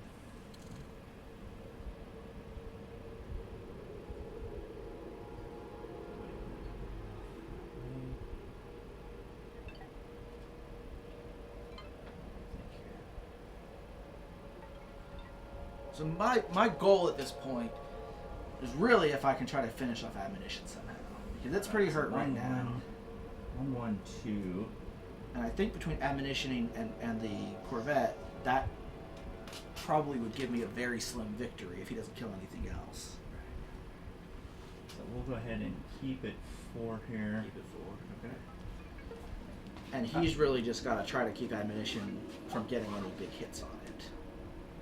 But ammunition's down to 2 hull left, right? Right. Yeah. It's got some shields left, but not great ones. Yeah. Okay. Your next activation. Yep. We're going to go ahead and go with 15. Yep. Which is also navving, so the question really is, where does 15 want to go? Do a more gentle turn like this, which is going to end me up on, I think, 2 different obstacles, which is not really where I want to go at all. But position-wise, it's not the worst.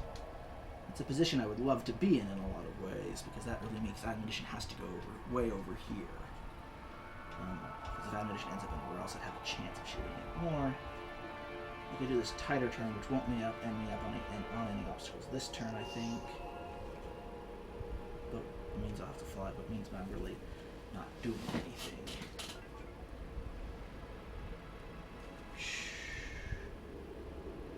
So this does one 1 face up. One face up, and this does just 2. 2 to any hold zone. You don't get to Dodonna that face up, right? Yeah, I get to Dodonna that You face get up. to Dodonna that Yeah. face up? So I really don't want that.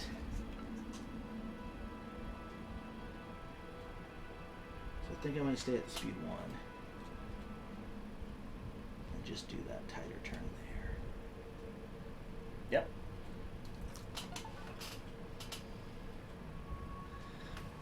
All right. Let's decide the admonition business. He's nabbing. Okay. And he took a heck of a shot. Well, I guess I should. You came into blue here, didn't you? Yep. Because you made. Yeah. You, Yep. Oops. Yeah, moved him off a little bit. Yeah. So we might as well throw those. Now these are at the Corona. Oh, yeah. So we would remove Remove that, that. and we just have a crit to Just your. have a crit. And, It's just a crit, it's fine. this guy go yet? No. He hasn't gone yet. I'll just take that one to the front.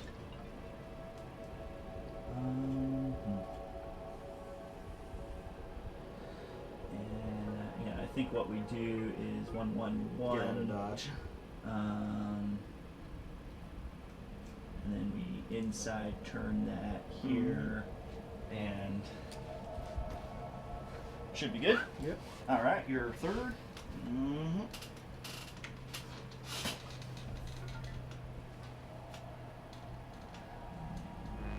I mean, you're almost forced to go straight at this point because the slight turns are crashing your ship. I don't know if a 1 will crash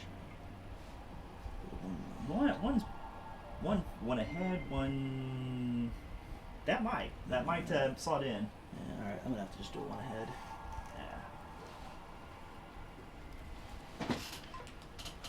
Yeah. Okay, so the this guy who's nabbing, not even sure where to. I mean, there's only like 1 more turn. It's really Yeah. consequential at all. So we're just going to avoid problems, maybe. Okay. Yeah. That does. Alright. So this is 5. No, we're still on turn 4. We're still on Okay, this one.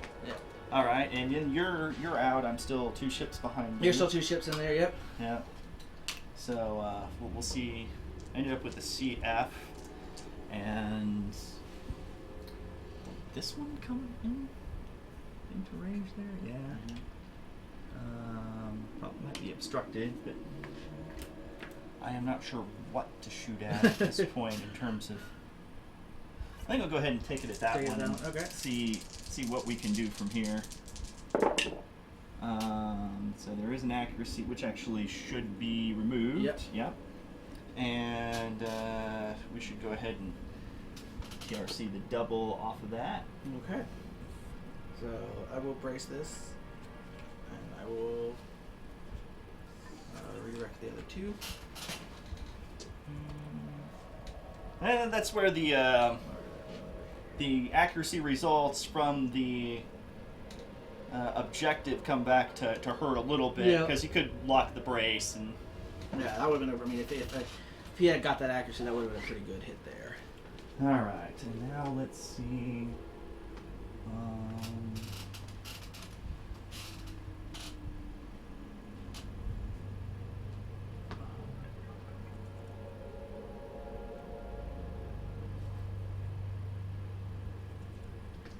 I mean, I think that's about all. We're going 3, right? You dropped me to 3. Yeah. Yeah, you dropped me to 3 with the 4 set to 3. Yeah. So it's just that ended up being a little bit fortuitous in that they're not as maneuverable at speed 4, Right. and I had them coming in so fast to try and stay away and to keep their speed up from tractor beams that probably would have flown off if. But you couldn't have known that I didn't have a nav command here. Alright. That's actually that stuff. That's it. And the fighters. The fighters.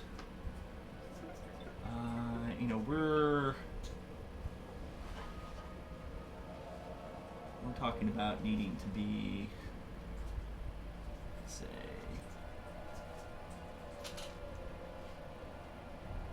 actually in here approximately. Okay. And we're just gonna sit on that. You can sit on that. Okay. And that does take us to round 5. Yep. Status phase. Any doubles in? Nope. Just out. Okay, so I think these guys don't need to be doing anything crazy.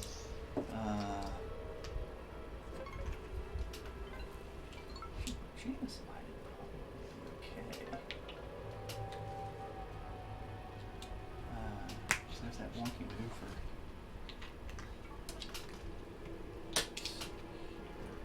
So the question here at this point really is anything else going to be able to get killed this game? Yeah. And there's a good chance nothing else will die at this point. I don't have really many shots this turn. Okay. Is that a common occurrence in this game? It's not uncommon, especially since he's got enough. He's winning the game, and if nothing else dies, Ben will win the game. Since we're not at a tournament and we're not really going for like a heavy victory, it'd be a fairly minor. I mean, how many points is the Girls Honor over there? Something like 40, 44, and 47, 49. 49. So that's like and mine is 84. So like a 30-point victory. So far, we're at a 30-point victory. Yeah, which is like a 6. Which is barely. It's barely a draw. But it Yeah. was one of those cases where that's a lot of stuff to have to It's go a lot of through. Yeah, exactly. Especially with all that speed manipulation going on. So it's not. I'd say it's a little atypical for the standard Armada game, but it's actually not atypical from what I've seen out of Constantine lists. In that.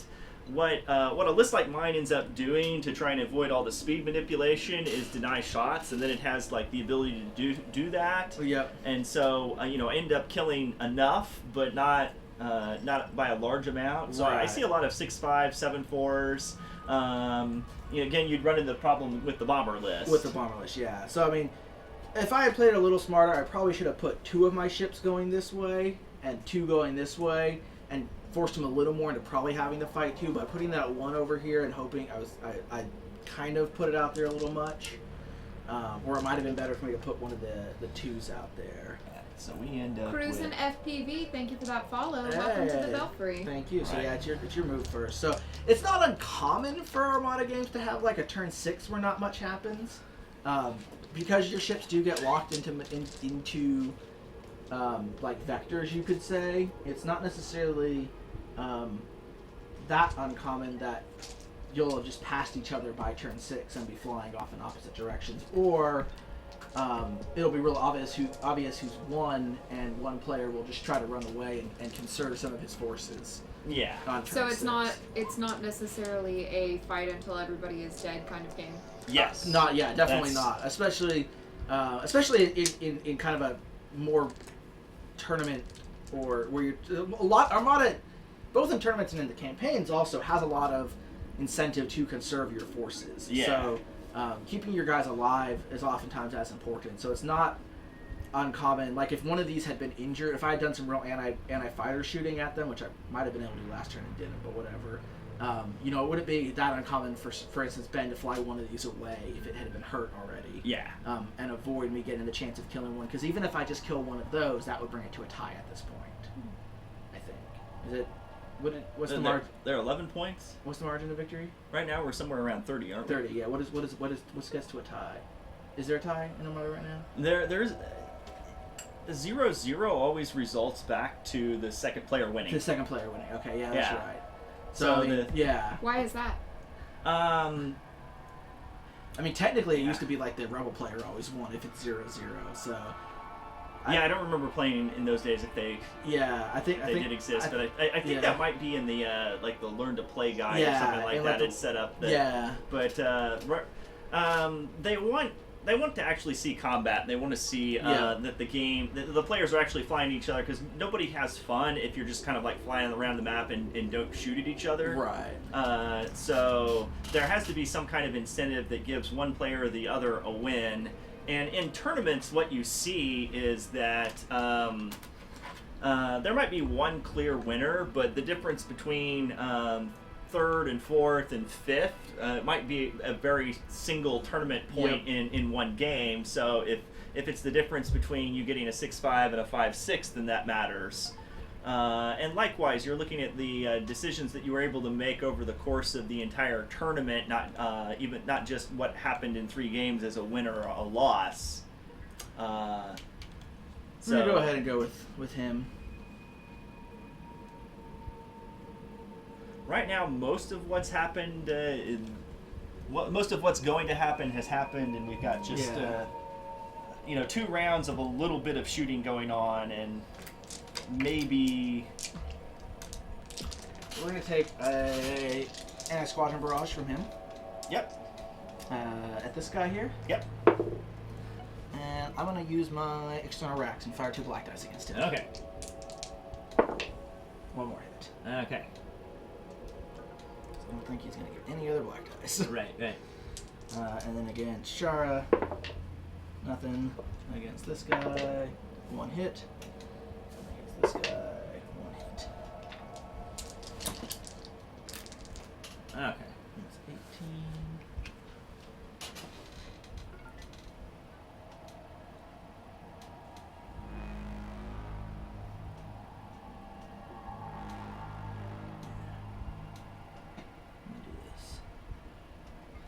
Well, that keeps his shielded side at me, makes it tougher for me to put all the damage in that I might need to kill that one Star Destroyer. And I'll take it to you. So we'll go ahead and activate this guy. And at this point, given position on the map, we might as well just go speed 2 and take it to your next activation. Okay. I guess we'll have to go with 15. Yep. I'm going to try to bring you to 2. Okay. Alright, naving. I'm going to take a long range obscured shot against you. 2 hits. And of course, with foresight, it will cancel out 2 dice. Yep. And then I'm going to go ahead and gunnery teams for a fighter barrage. I think we'll hit them all again. Yep. Alright. So this dude, nothing. Shara, 1, unless she wants to scatter that. Might as well scatter at this point. 1, nothing. Okay. And then Just secure this here. We've got all of those in. jump to here. Lose 2 shield, right? Two shields from a whole zone. So that's the tricky part. Is if you've got the 1, then you. Yeah. I'll lose that whole zone. I don't think you jumped here. But Yeah, just okay, so. I mean, I think we keep we doing the boring delay stuff. Yeah. So, I mean, again, though, because the margin of victory is so close, he really has to... It would be great for him to try to kill another one of my ships, but the risk of losing one of his ships and going to a loss, compared to the chances... I mean, he's going to get, like, one turn where he's going to be able to jump in last, or first and last. And if that can kill something, that'll give him a pretty solid victory. Yep. And if not, that'll probably be about it. So, that guy went. Yep. Okay. I mean, we've got those two down there. Yep. And then that'll take me to him.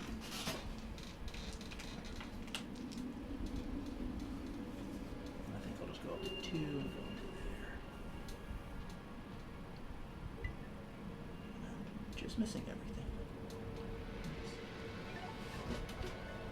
Alright.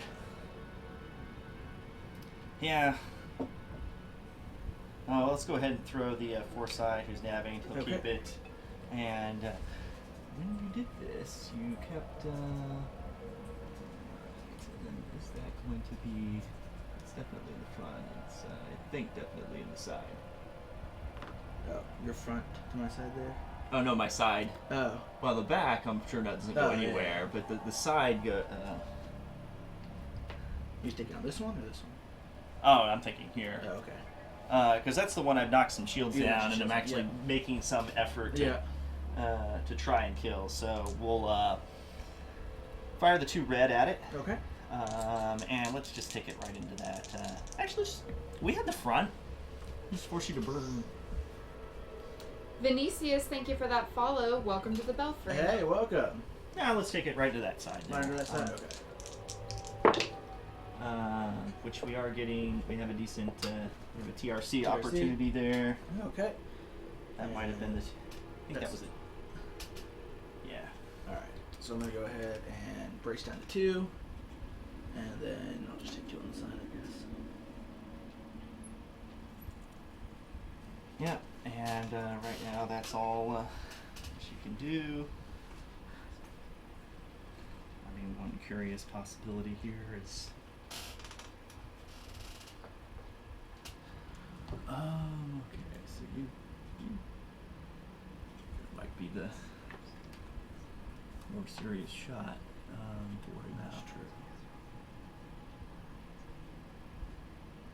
So that's basically my hope, is that I can hit one of these, and I'm hoping I've set it up with enough staggering in this area that, like, Janus Light might get stuck by something. And I might regret, if he really turns off, I might regret burning the racks, but I don't think so. So this really is going to come down to whether one of us can do something, get kind of lucky on turn 6 and do anything.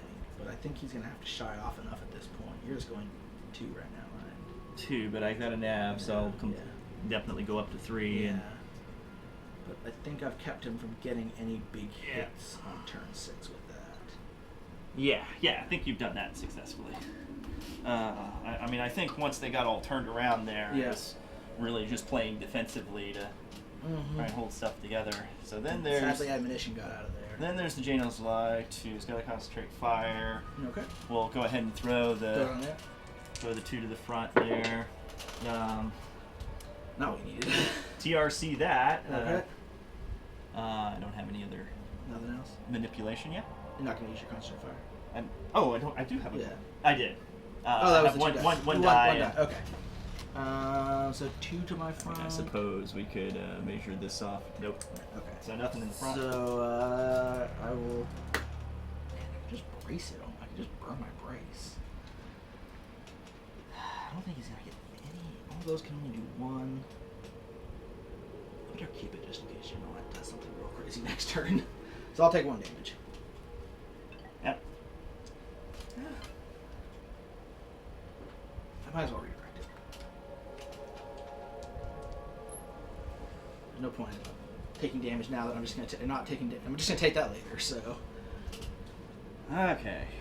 Now we just have to take a look at this really closely.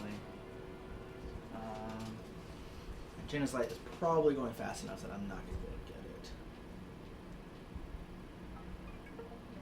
Alright, so we do have a nav. Yep. I mean, we could...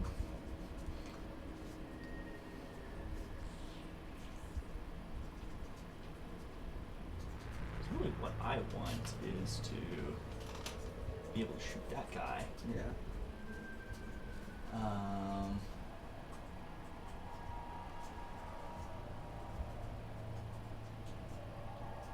We're going to go 3. I can nab again. Be a little tight in there, but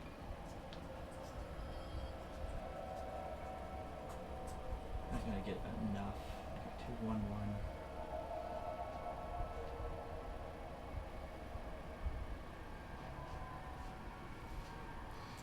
Leave me with a first activation.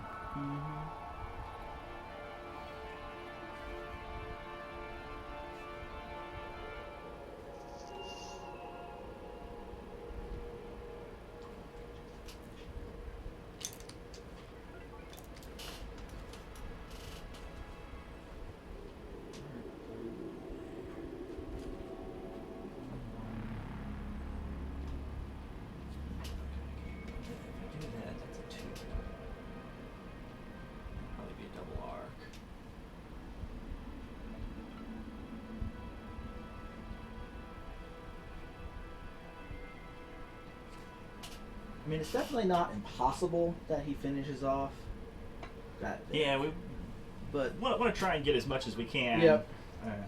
Or as much of a possibility on it as we can.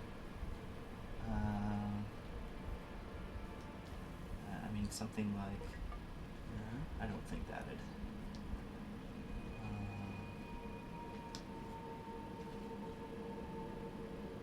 I think the problem there is that the...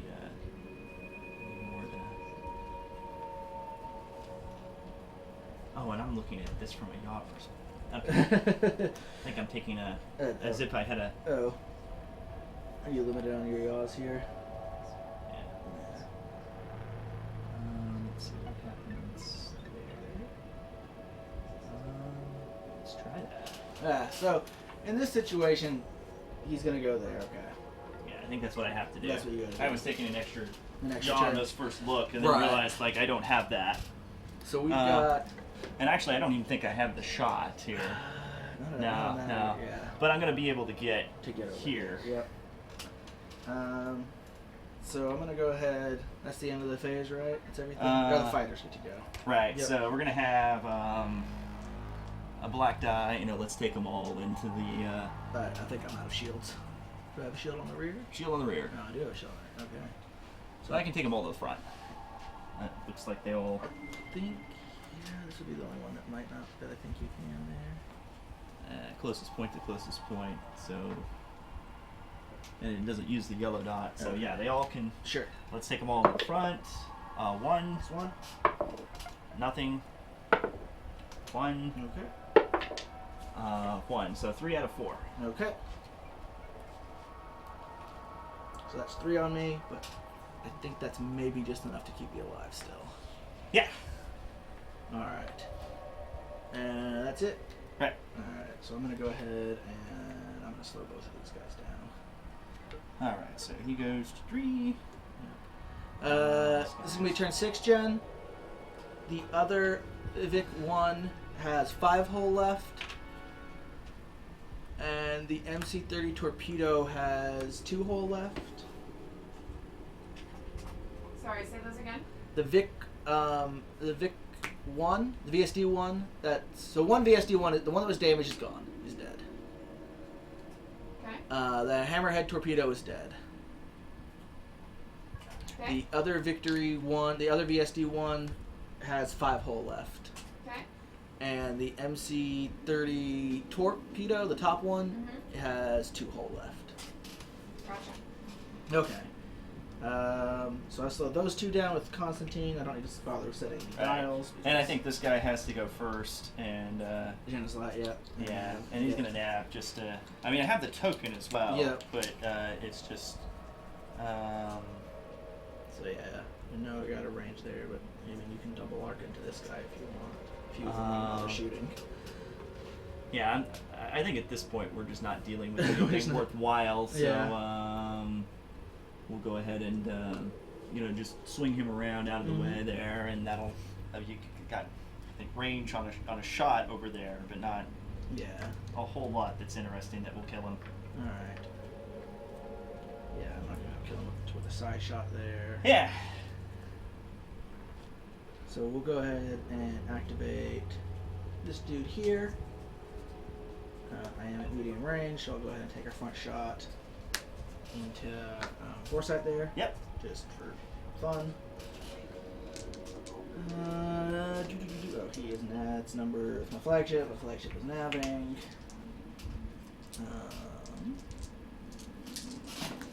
Yeah.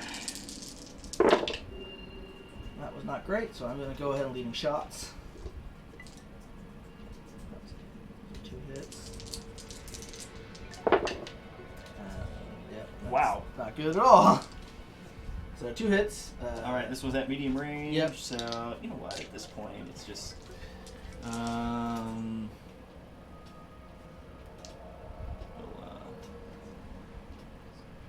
just redirect and be done with that. All right, and I'm going to take an anti-spire out here. Yeah. So it'll hit these 3 are obscured. This guy will be obscured, so nothing. So against this guy, 1. Yep.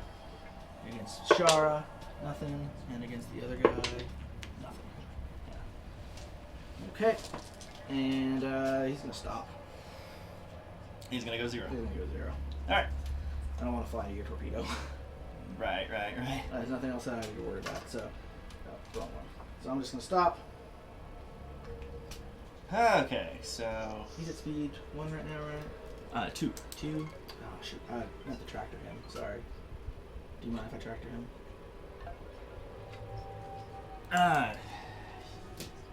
Yeah, we can tractor there. Okay. It's like you've already activated him, Yeah. and of course I'm going to go ahead and activate the. The frigate, yeah. I do I have- don't think it'll make any difference. I do have a concentrate fire, but yeah. Okay. So he's going to go back to 2. Back to 2. And then it's 1-1, and so we're going to end up.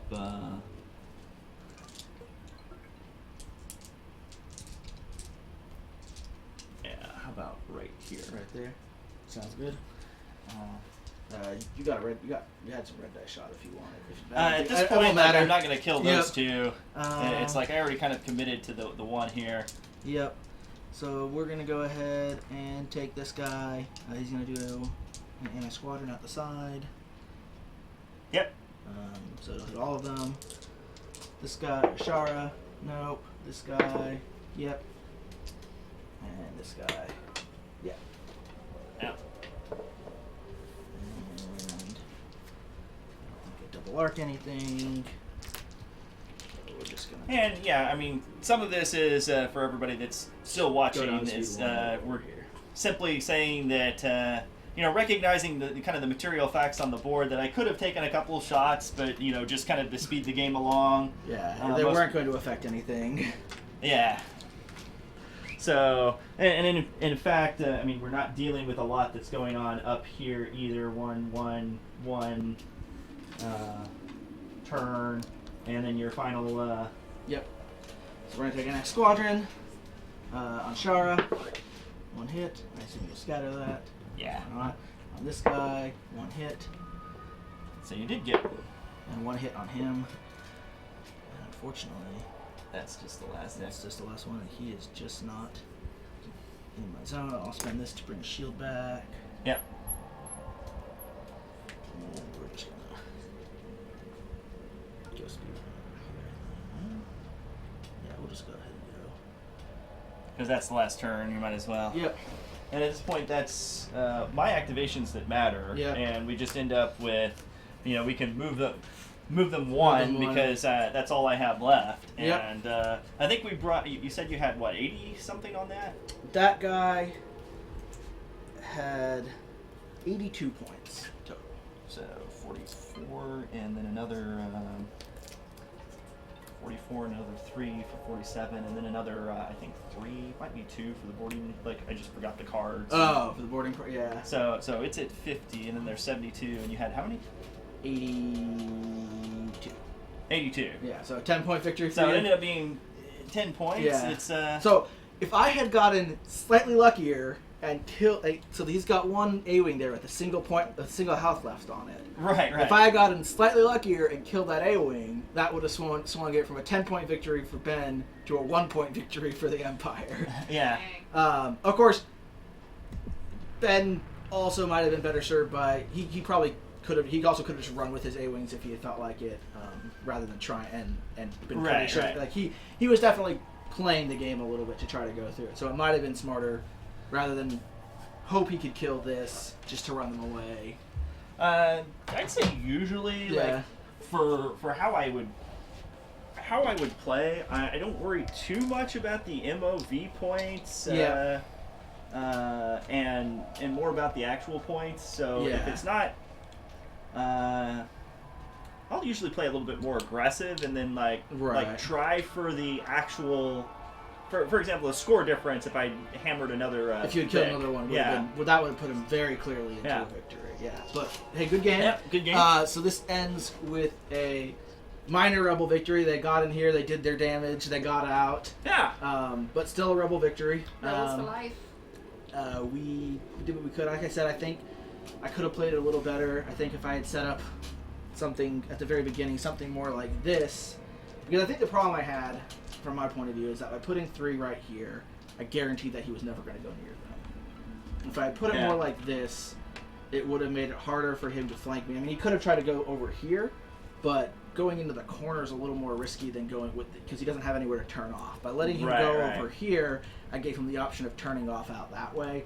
If he had to try to flank me here, and then I have to do the whole turn, then his turn off is off the board.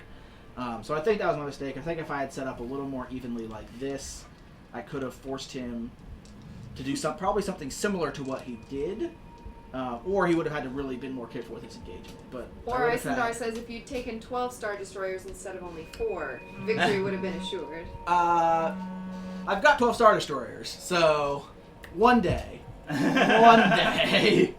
But Ben played that. I think Ben, you played that really well. I think you did everything you needed to. I think that's about all that. Here's the other thing about a Star Wars Armada game is sometimes you have to say, you look at your fleet matchups and you do the best you can with it. Maybe maybe a different objective would. But honestly, I don't know if it I think a lot of the other objectives would have been worse for you in some ways.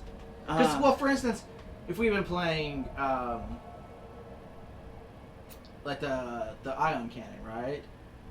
Like who knows? I think the ion cannon, and this is where a lot of us will just say like, okay, I'm going to try this and see what would happen. Yeah. And in some ways, I'm used to playing in a Medine list that's more Yankee than this Dodonna list. Right. And so what ends up happening is, nasal accent. I can take the deployment disadvantage a little easier, and then turn everything off, and set up positioning differently. Right.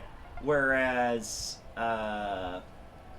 it was really tough to get everything kind of like bent around and then back on you. Yeah, that's the big thing. I mean, Solar Corona, the actual mission didn't do much for me. There's like one time I think it made you it actually cost you anything.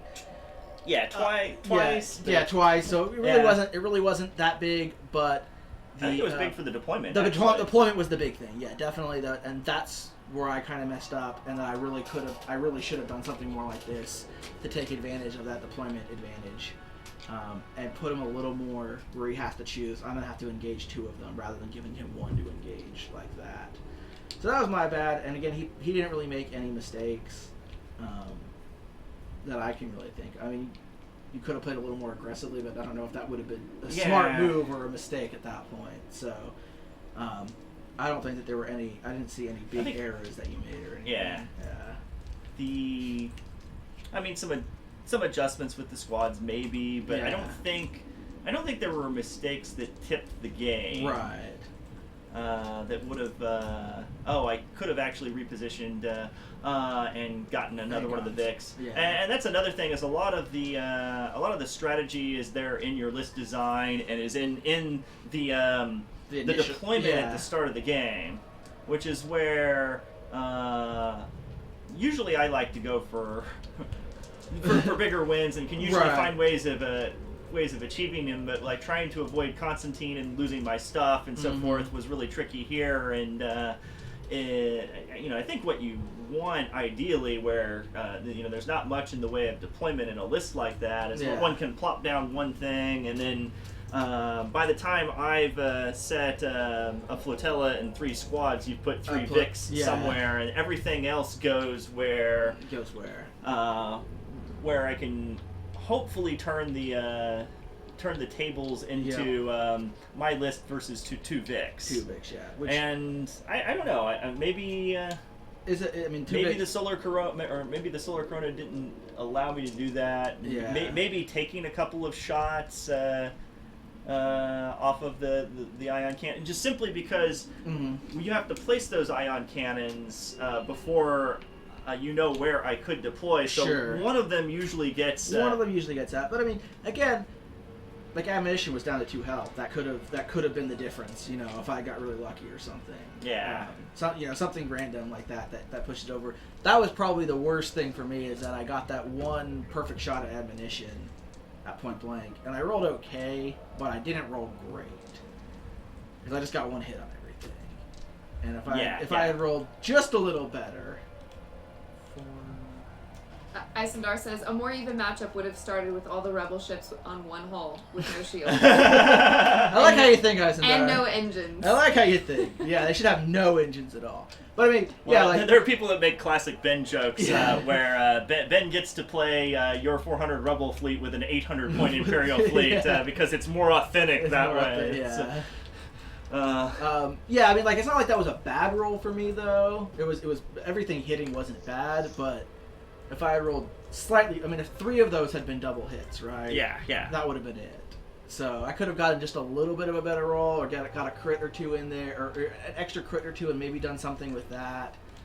So like, that was really my it was one scarier than I thought it was going to be. Yeah, exactly. Yeah. So okay.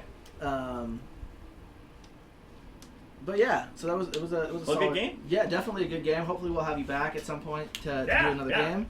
Absolutely. That's pretty much it. We are ending a little bit early today. We know sometimes we go to 8, but we're finished. It's all right. That's fine. That's how the cookie crumbles on Monday. I know Ben wants to go get another game in probably.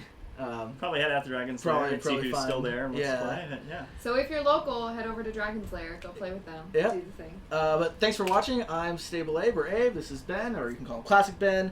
We've got Jen running everything from behind the scenes. That's Man's Muse over here. Yep, that's gonna end it. Tune in tomorrow, guys. Shoot us a follow, a subscription if you like. You can check us out on all the different social medias. All the info is down below in the info section there.